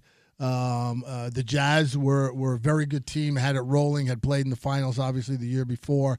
John Stockton and Karl Malone were still at their height, even in their mid-30s. They were still pulling the wagon, as you would say. And they got two wins at home to start the series, went down to L.A., played very well, won Game 3 in a good contested game. And then Game 4, there was a little bit of air out of the building at the Forum. It kind of felt like, you know what, these guys aren't – I'm not sure they're ready to really fight back to try and win 4 in a row. And the Jazz played very well and had those veteran guys in Stockton, Malone, and Hornacek to really, try and button it up right then. They knew what was at stake. And that was the famous game, if you remember, in the last minute and a half when Greg Foster hit a catch-and-shoot elbow jumper and came down and did the old throat slashing sign, that caught some ire. And the NBA called the team the next day about that, like, hey, you can't be doing that stuff, whatever. But that gave the Jazz a 4-game sweep. And then you don't know, you're planning to go to the finals, so you're excited for that. You come home, you're excited for the opportunity. You see then the next day that the Bulls and Pacers are going 2-2, so you know it's going to go at least 6 games, so you know you have at least 6 days off. And then when you get to Game 6, and then the Pacers win, they get it to Game 7, so now you know it's going to be extended another 3 days off before you get to start. So the Jazz end up having a full 10 days between the Laker game and the first Bulls game, and the Jazz had the home court advantage that year, so they were playing at home, so they didn't have to travel for Game 1 of the '98 finals. So we were, as a group, trying to decide the whole way along. Jerry Sloan and Phil Johnson, Gordon Chaser, as our coaches, were trying to figure out what is the best way to keep the team on edge, to keep the team flowing. We had played 4 good games in a row against the Lakers. That was a great accomplishment in itself. And then to have all these days where you're going, okay, well, we're going to have another couple days. Okay, now what do we do? Because you don't know it's going to be 10 days. It could have been 6 days. It could have been 7. It could have been 8. So you keep adding on to that. And so you're constantly juggling how you're practicing, when you're taking days off. You're asking the players, because John and Carl and Jeff, could give you, as much of a feel for anybody about what should we be doing. Should we be riding you guys hard tomorrow in a 30-minute scrimmage? Should we really be going after it? Should we bring in somebody else to try and scrimmage against to get a feel for just people who don't know our stuff? I mean, just all these ideas about how to react to it, how to plan, and we just went about the best thing that we could do to try and get rest for our guys, try and get some athletic training needs, medical needs done with them, with guys that were banged up at that time of year, which is everybody, and trying to also keep that edge for when that team comes in. And, the Jazz played well in that game one, ended up winning it, but you're always worried about that rest versus rust thing when you get in those kind of situations. It was so hard because even though they won game one, you could see the rust. They didn't even hit a three-pointer, the Jazz. They scored 12 fourth quarter points. They won it in overtime. Yeah. I remember because coming into that finals, I thought, who's going to dictate the terms? Because the Bulls could make this an ugly fist fight. And that's how they're going to have to do this. Because the Jazz had the number one offense by a mile, hands down. And the reason why the Bulls got through Indiana was offensive rebounding and free throws. Like, that's how they did it. And all of a sudden, I could see the Jazz, who had their offense dip a bit against Houston. It dipped against San Antonio. They found it against the Lakers. And they didn't have it early against the Bulls. So when they lost game two, Smitty, I was so worried because that's when I felt like, oh, man, that's what they needed. What's so strange about that whole series is game six, they found it back. Well, and Jordan had a Jordan game. Well, and then, but that was so surreal. Yeah, Tony, it was funny because we go back to Chicago in that series, and at that time it was, the series format was 2-3-2. Yeah. And so the Bulls won games 3 and 4 in Chicago, so they were up 3-1. And we only scored 54 points. Yeah, the Jazz three, had that bad game. That record-setting game, and just goes to show you how everybody talks about momentum. Everybody talks about getting in a flow, having something going for you. We'll talk about in a few minutes the Knicks and the flow that they've been in the last few weeks. But the Jazz have that horrible game. A record-setting game and on the bad side in those finals, and then they come back in Game 5. It was a Friday night in Chicago. Yep. I'm telling you, Tony, the vibe in the United Center, 2 hours before the game, everybody's coming early. Everybody who's anybody in Chicago has gotten a ticket to the game because they think it's going to end tonight. Mm-hmm. It's a Friday night. We're going to beat Utah. We're going to win this sixth title in 8 years, and we are going to party all weekend nonstop. That was the vibe in the building 2 hours before the game. And so the Jazz had to fight all that uphill kind of mental part of it, if you will, the emotional part of thinking, well, this thing isn't over. We're still playing. And a hard-fought, knockdown, drag-out game. Oh my gosh! And 36-30 at half. Yeah, great. No, it was a great game. And Antoine Carr with the big shots. Yeah, the Jazz make a couple of plays down the stretch, and all of a sudden, that the way that air was deflated out of the building, as we're walking off the court, and it was really palpable, Tony, because you could literally feel as you're walking off the court and you're looking up in the stands, people just sitting there stunned like, wait a minute, I came to party all night. What is this? Like, what now? I got to go sulk back to my car and get in traffic and spend an hour and a half in traffic going home, be all upset because we didn't want to get to celebrate and all that kind of stuff. And so that was something I still can remember today. And then had the great game 6 here on a Sunday in the Delta Center, and Jordan made a couple. Look, in those series, Tony. In 97-98, the Jazz and the Bulls played a total of 12 games. Yeah. Right? Both series went 4-2. The Jazz won 2 of those games pretty handily, where they felt comfortable for most of the game. The Bulls won 2 games pretty handily, felt comfortable. But the other 8 games of those 12, they were all 1-minute games. They were all 1 possession, 1 minute to go. Yeah. Either team makes a shot, gets a deflection, gets a charge, misses a free throw, something, whatever. And it came down. It was that close a series. And Chicago, to their credit, won 6 of those 8 games. Jordan obviously hit a couple of game-winning shots at the buzzer in 97, again 98. Steve Kerr hit one from the elbow that Jordan fed him that won the game in 97. I mean, that's just those games were so tight and so hotly contested And it's a fun memory, even though the Jazz lost. When you think back how much both teams fought all the way in all of those games, it really makes it memorable for those people who were involved so many years ago. Yeah. You know what struck me about this conversation is we've been talking about it a little bit throughout this episode, Smitty. To win an NBA championship, regardless of how pretty you make basketball look, like think Golden State Warriors, the Splash Brothers, the offense, the Spurs back in the early 2000s, where the ball movement was so pure and precise that it aesthetically looked good, right? Yeah. Regardless of how much and how consistently you do that, to win an NBA Finals after an 82-game regular season, after a potentially 30-plus game postseason, there's going to be a time during that series, maybe during the conference finals as well, where you have to win ugly, right? You have to find a way to win a game on the road without a star or without playing your best or shooting poorly from the field.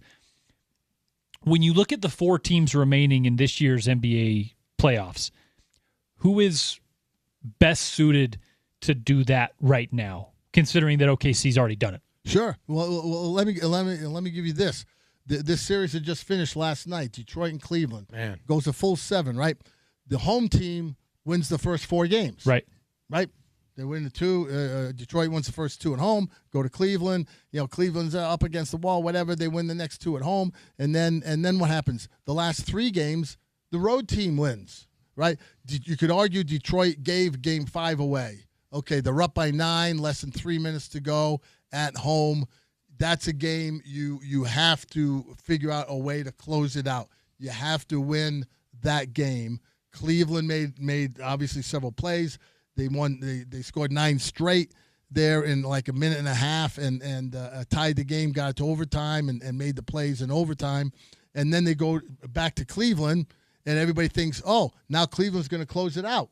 And so what happens? Detroit runs them out of their own building on Game 6, and so Detroit now has the momentum, right? So now they're going back to Detroit for Game 7. Okay, so Detroit's going to win. I mean, they just ran them out of their own place in Cleveland. And what happens? Cleveland runs them out of their place in Game 7. I can't believe it. So this is, first of all, it's a great testament to don't put any money on the table or go to DraftKings or anything like that, Tony, because you have no idea what's going to go on. We've often said on this show with Spence about everybody loves the NBA and especially the NBA playoffs because it's the greatest form of live theater. Because when that ball goes up, like it'll go up tonight at 6:30 between the Spurs and Thunder, we have no idea what's going to happen in the next 2.5 hours. You can try and predict. You can tell me, oh, this is what's going to – nobody – Tony, after the game in Cleveland on Saturday, Detroit runs them off their floor. Those teams go off the court. They go in the locker rooms. They're going to get on the plane, go back to Detroit for Game 7. How many people you think thought Cleveland would win on Sunday or would even be in the game? I thought Cleveland blew their chance to win the series. So it's funny. I thought Detroit blew their chance to win the series in Game 5 with the collapse late game. Yeah. Then I thought, oh, well, Cleveland, you just blew your chance. You didn't even show up to win Game 6. And I thought, all right, Detroit will win a good game, but they'll 7 or 8 points or whatever. Yeah. Detroit will win the series, and Cleveland will kick themselves all off. So how do you explain like the human element of it? Can't. Both of those games where the road team ran the home team off the court in a game where the home team had a chance to move on in the playoffs and do something very special. And whatever happens, that's why it's something that people can't prognosticate on. They can't tell you what's going to happen in the games. New York is going to be fascinating now in the New York series with Cleveland coming up starting tomorrow. How New York has had one of the best runs in postseason history the last couple weeks, and now they've been stopped for over a week by not playing because of the Detroit-Cleveland series going the full 7. So how does New York react, and how are they going to come out? You You can tell me, Tony, up and down, this is what's going to happen. I'm not going to believe anything because I just got to sit back and watch it unfold and see what happens. I said earlier on the show, especially with Cleveland, I have no idea what to expect with this team. Yeah. Ever since the middle of that series with Toronto, I'm like, I whatever. They can win by 30, lose by 30. I wouldn't be shocked anymore. No, that's right. Well, I refuse to even act surprised. Yeah, well, again, Harden has a great Game 5 in Detroit where they pull it out somehow in overtime. And then last night in Game 6, he has 9 points. He goes 2 for 12. He's not even a factor in the game. But the factor that a lot of people aren't paying attention to are the big guys. The 2 big guys for Cleveland and the 3 guys, if you count Duran and the Stewart kid for Detroit, along with Paul Reed, those guys, Cleveland outscored that group a total of 44-14. So that's 30 points. There's your difference, 30 points in the game.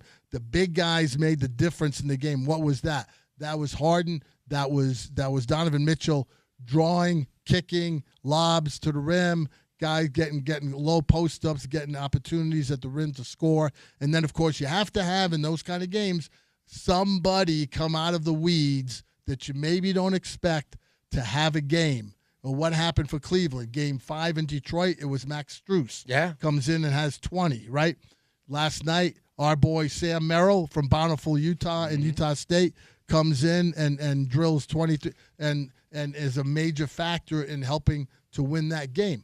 But that's the thing that's beautiful about the playoffs and this time of year. We have no idea in a couple hours here how the Spurs-Thunder game is going to go. It's going to be fun to watch because I think both teams really present some unique opportunities for the other teams playing against them, like how they're going to go against them, how they're going to play them.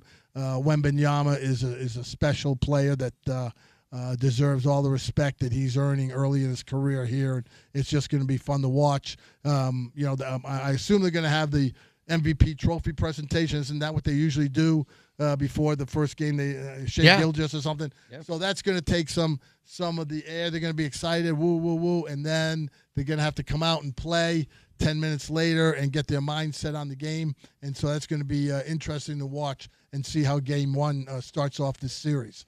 That is Richard Smitty Smith in studio with us for another segment here on The Other Side. Tony Parks in with me. I am Porter Larson. We are filling in for Spence Checketts on this Monday edition of The Drive. Still a bit more to go before, of course, we hand it over to NBA playoffs on the station at 6 p.m.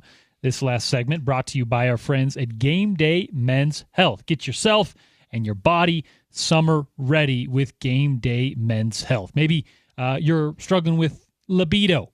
Well, they can test, blood test, whatever it may be, figure out what you've got going on, and make the proper corrections. Maybe you want some help with weight loss. One of those fancy new trizipatide or semaglutide therapies. Maybe you need a little testosterone supplement. Spence has been open about this. Something that's really helped him over the last couple of months is Game Day Men's Health has helped dial in his testosterone levels. For me, maybe you're like me. You're, let's say, a little anti-interventionist when it comes to this stuff.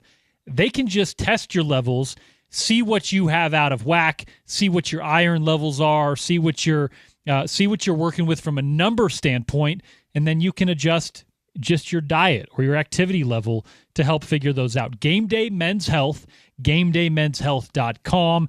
Head over to their website, and if you reach out now and mention ESPN 700, they're offering you 50% off your summer membership. So John and the folks over at Game Day Men's Health in Cottonwood Heights or in Bountiful, they will take care of you regardless of what your needs are. It's Game Day Men's Health and GameDayMen'sHealth.com. Back on the other side, another segment with our guy Richard Smitty Smith. It is Utah's #1 sports talk, ESPN 700 and 92.1 FM.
Ringo Starr. That's right. Ringo Starr Country Edition. That is Time on My Hands. I loved it. Project that he just released last year. I think October or so. So yeah, guys that are involved with the Beatles still making music. The Rolling Stones put out an album last year that was awesome. You're going to get new Waylon Jennings music, lost tapes of his. I believe Don Williams as well. So yeah, we're all on the same page, Smitty. Porter, Ringo Starr, 85 years old this year, out on tour doing 12 dates. That's pretty amazing. Yeah, and the Rolling Stones have a new album coming out this year. Right. Later this summer. Yeah, they're still a lot doing of music they wrote when they were doing Hackney Diamonds 2 years ago when we saw them in Las Vegas last year when they were on that tour and doing that. And I'll tell you what, when we saw them both, Keith Richards and Mick Jagger, 80 years old last year. Keith Richards on the stage had like an 8-foot perimeter around him. Tony didn't move outside of the 8 feet for the whole 2-hour concert. Mick Jagger on the stage didn't stop for almost 2 hours, nonstop running on this 3-pronged stage, running around back and forth. I have no idea how an 80-year-old guy who you can assume has put his body through a few things during his career. You can safely assume. You know, and yet he has that kind of stamina and energy. They didn't have an intermission. They never left the stage. It was unbelievable, to see those guys still doing it and writing new music at this stage of their careers. And to further our point here, you mentioned Hackney Diamonds. Yeah. There's a track on there called Dreamy Skies. There we go. It's one of my favorite. Yeah. Maybe a little country. Yeah, it's a little country. Yeah, no, that's a country twinge. Yeah. Don't you think? Yeah. So, no, I do. Yeah. Yeah, we're country guy after all. Richard Smitty Smith. There we go. Yeah. I'm talking a lot of NBA Finals. Let's continue that conversation here before we get into a little jazz talk on the way out, Smitty. Sure. When you look at, and I asked Thurl Bailey this question because he's a big man. Yeah. And as much as anyone would be able to give me an answer here, but even he was like, he didn't punt, but he basically said, well, one guy doesn't do it. And we're talking about defending Victor Wembanyama. Sure. Or maybe just opposing Victor Wembanyama, because it goes on the offensive side of the ball as well, where he just kind of neutralizes your big men, gets out and contests shots, and still is able to close down on passing lanes and the like. What, over now a year of watching him play NBA basketball, as a coach, what can you throw at him that maybe he hasn't seen before, or maybe would be a unique strategy to neutralize the unique things that he does? Because it's almost like on defense, he affects a game like Rudy Gobert and then some.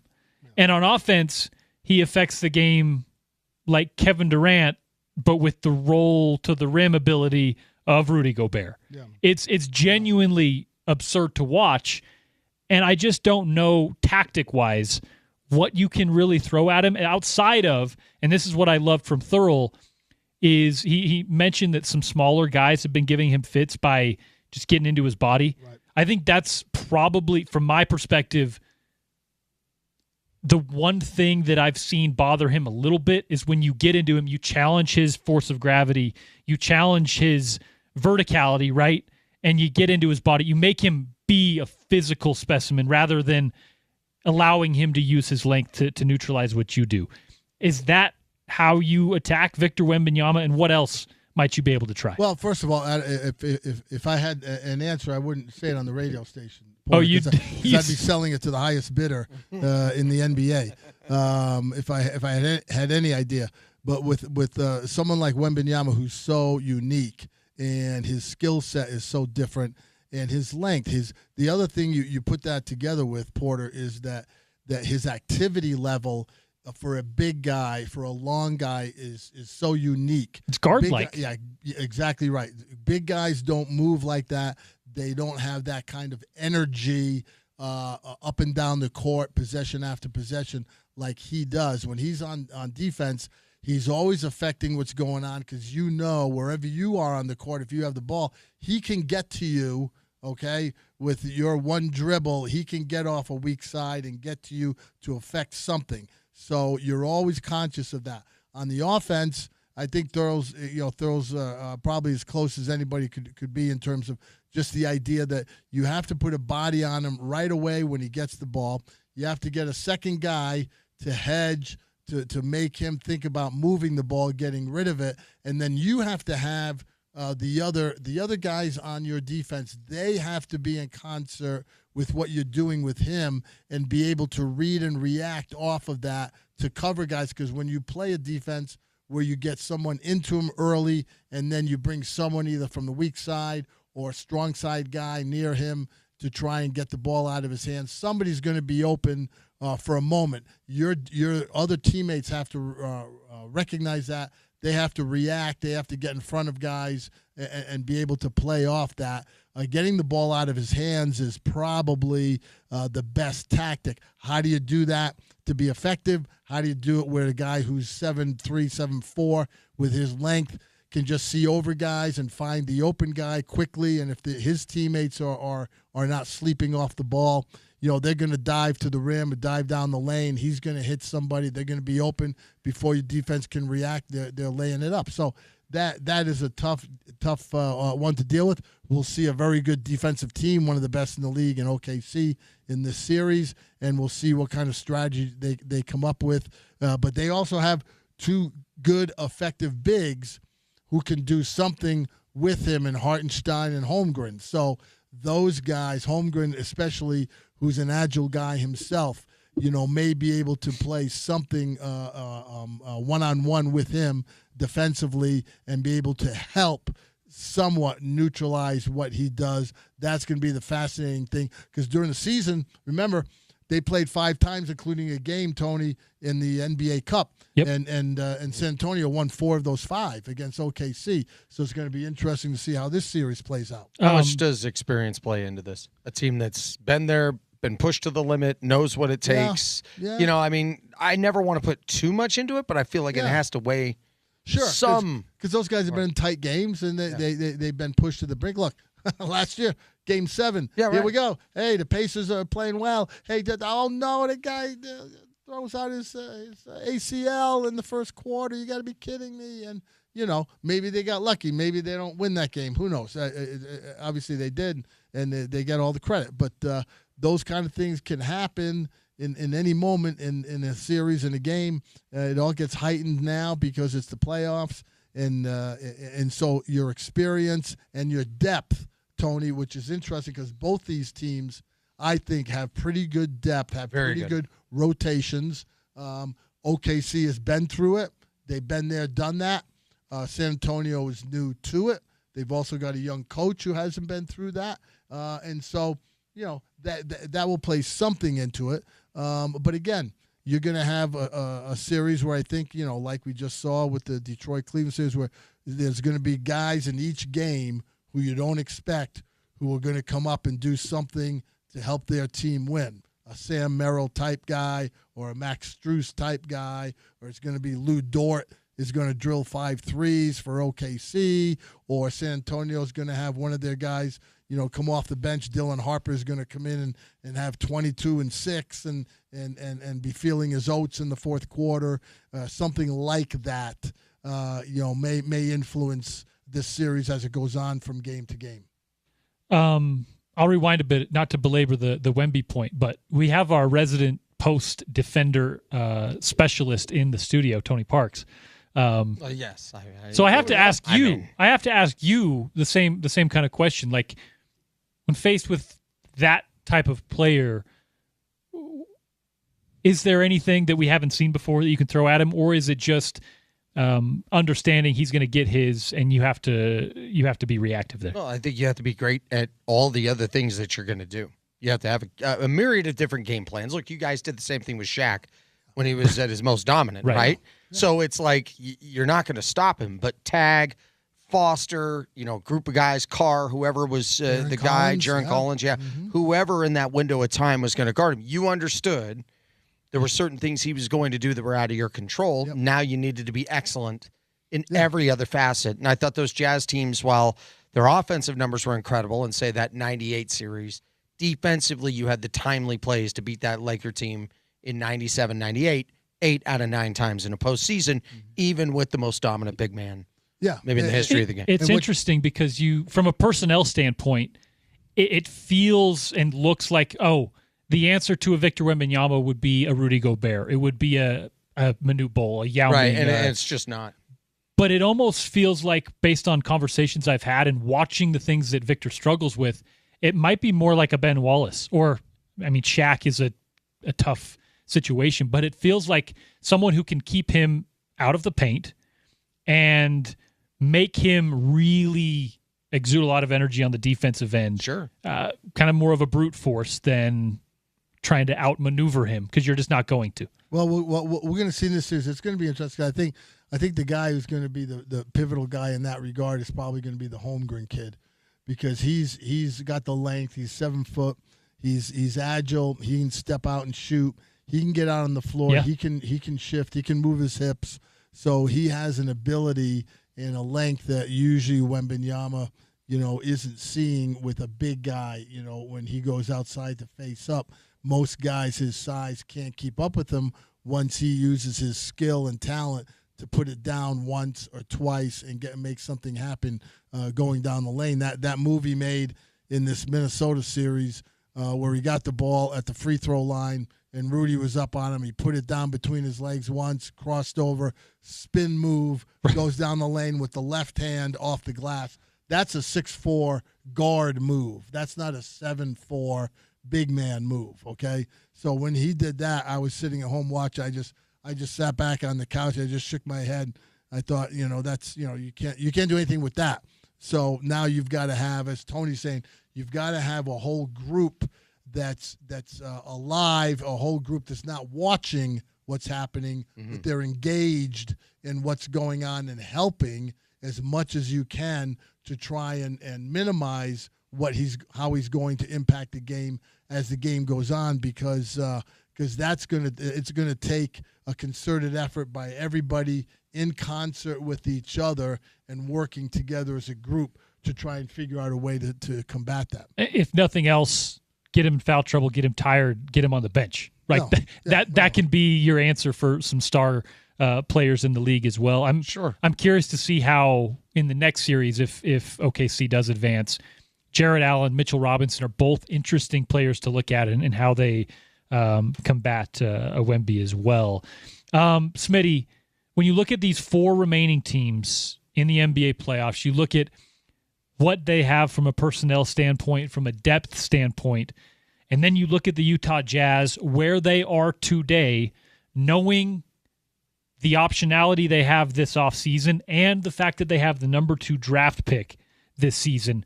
How far are they away, not from winning an NBA championship, but being part of the conversation that we're having today, right? With the Cavs, even go back to the last series with the Pistons and the others, just being competitive. And how realistic is it to expect them to make I'm not going to say a jump to advancing in the playoffs next year, but maybe just being in the postseason next year?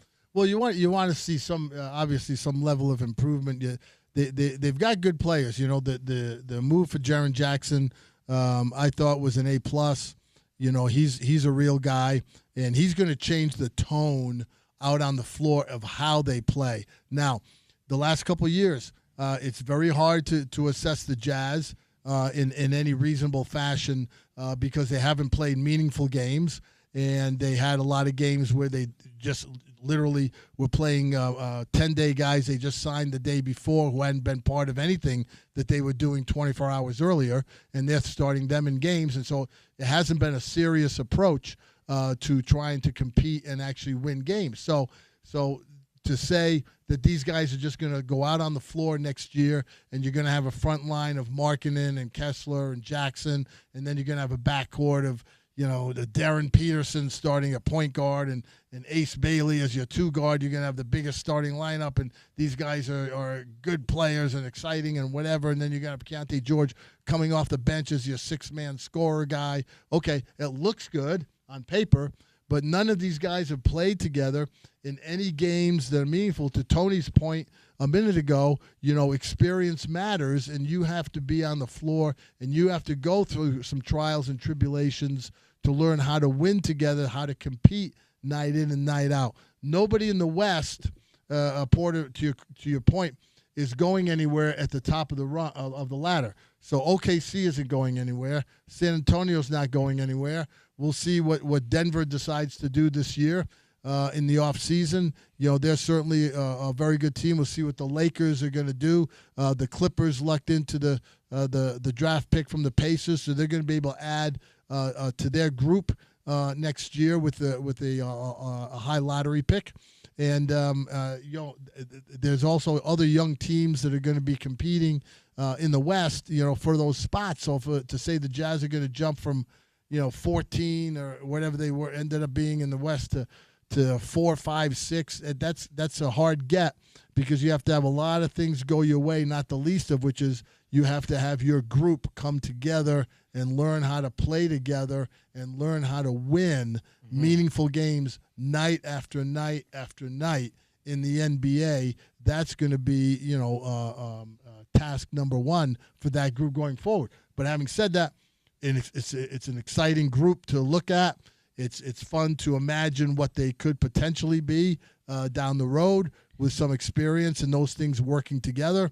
It'll be fun to see that they're going to be trying to actually play games now, Tony, where they're actually going to try and win instead of just throwing the ball out there and having some pickup exhibition game going on in the middle of March against NBA teams. Finally, hopefully that phase of what they've been doing is over, and now they're going to be trying to play for real, so to speak. Well, people would start to ask, how do you flip the switch now and go into winning mode and accountability and all those things? And I find it, the most important thing is how have you structured your staff and everything in mind?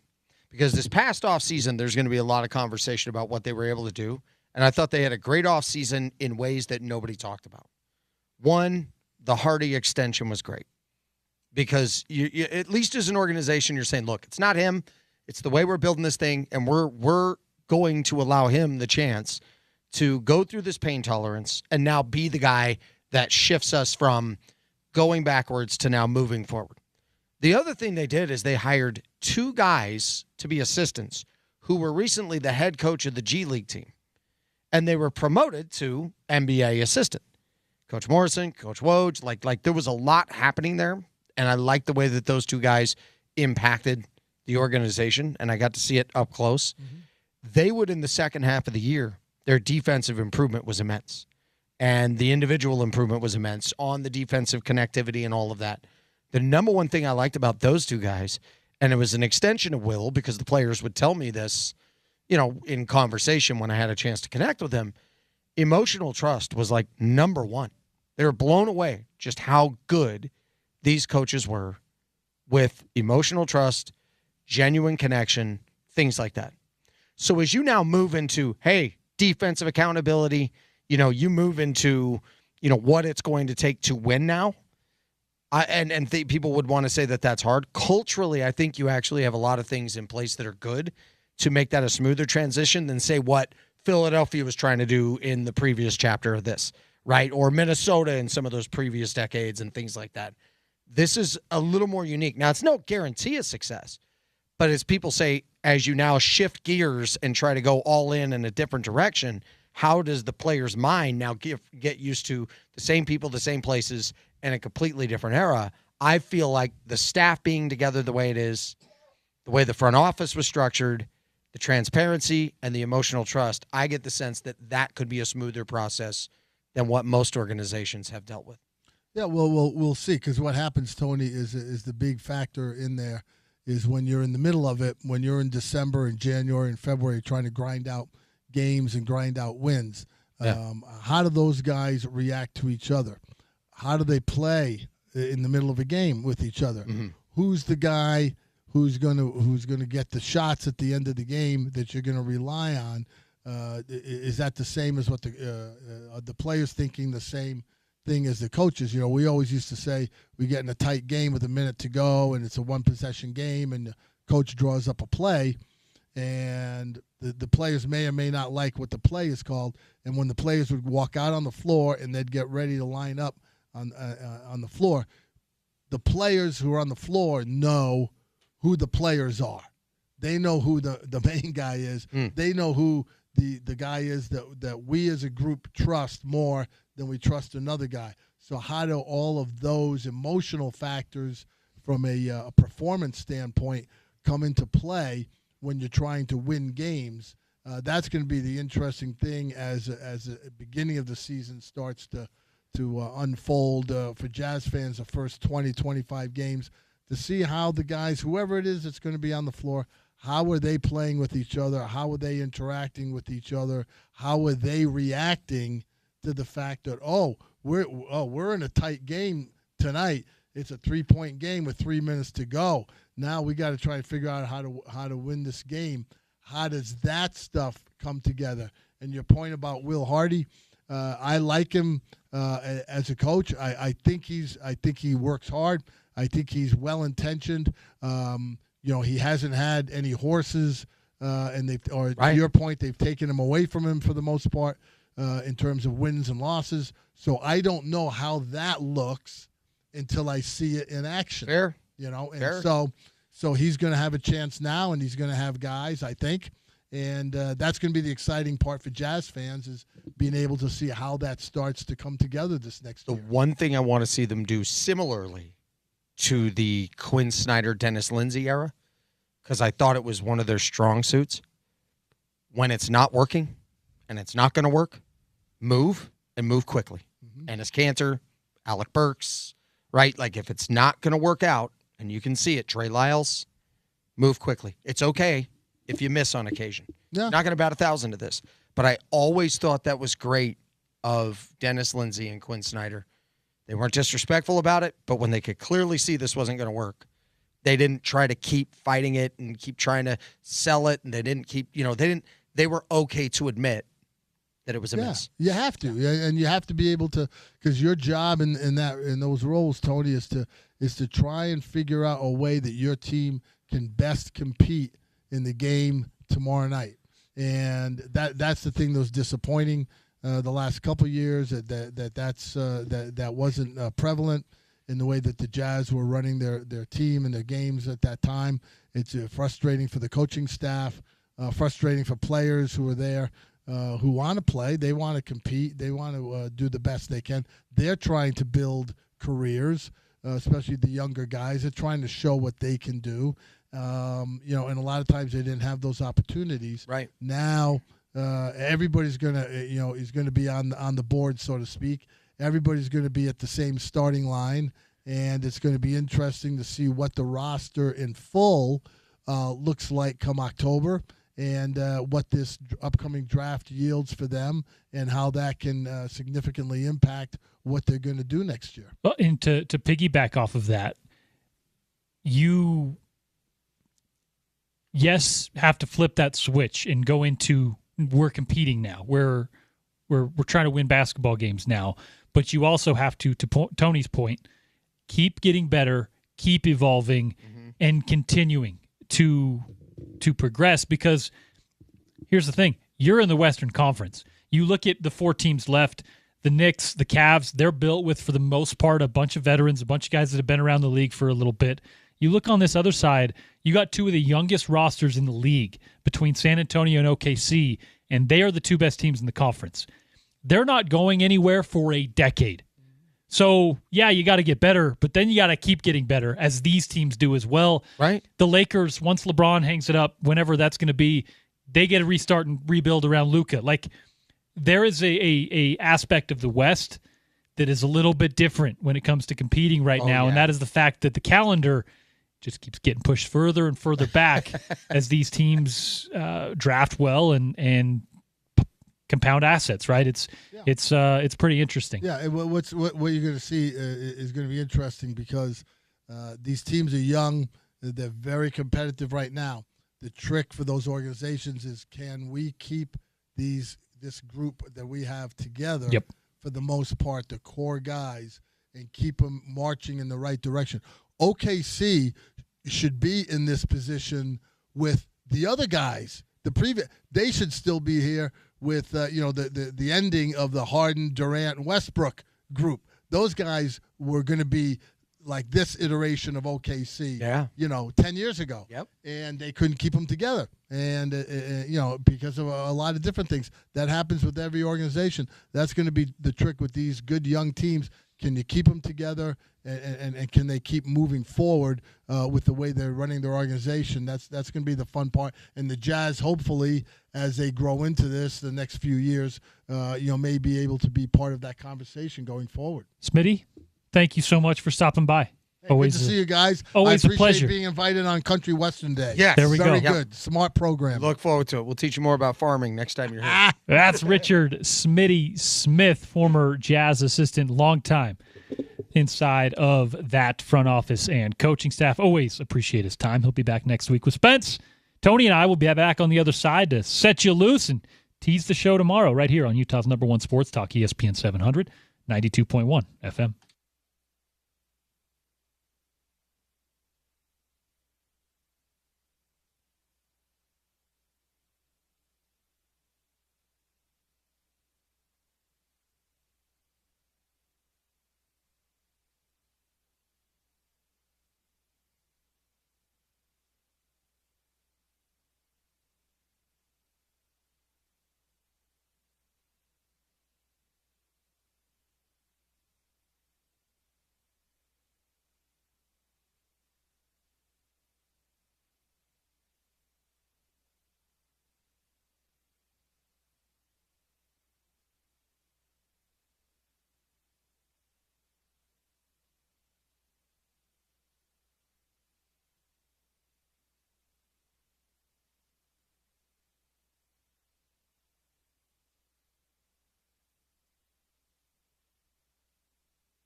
That'll do it for us on a Monday edition of The Drive. No Spence Checketts today. A big thanks to Tony Parks for filling in with me.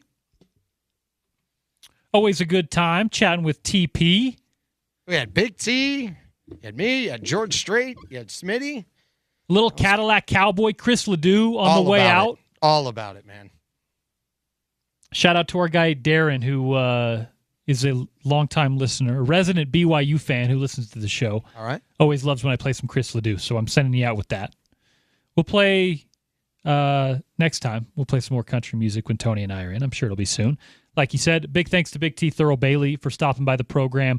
Spencer Davies covering the Cavs, and then, of course, Richard Smitty Smith with us on that regard. Tomorrow, Spence Checketts will be back in the air chair. You'll hear from Chris Kamrani. You'll get the latest with Real Salt Lake. And, of course, he will, of course, recap the PGA Championship and some of the stuff from the weekend as well. But next, how about Sean O'Connell with our guy Gordy Chiesa previewing the NBA Conference Finals, talking some Jazz and more. That is today's best, and it comes your way next. And at 6 p.m., well, it's NBA playoffs time. The Conference Finals, Game 1, OKC and the San Antonio Spurs. You can find it right here at 6 p.m. on Utah's #1 sports talk. If you missed any of today's show, we're up on YouTube. We're up on Apple Podcasts. We're up on Spotify, Spreaker, Stitcher, wherever you happen to listen. Just rate, review, subscribe. Help us out. We do appreciate it, and it helps out the show. For Tony Parks, thank you. Very welcome. Love being here, man. I am Porter Larson, and this has been The Drive right here. We'll chat with you tomorrow on ESPN 700 and 92.1.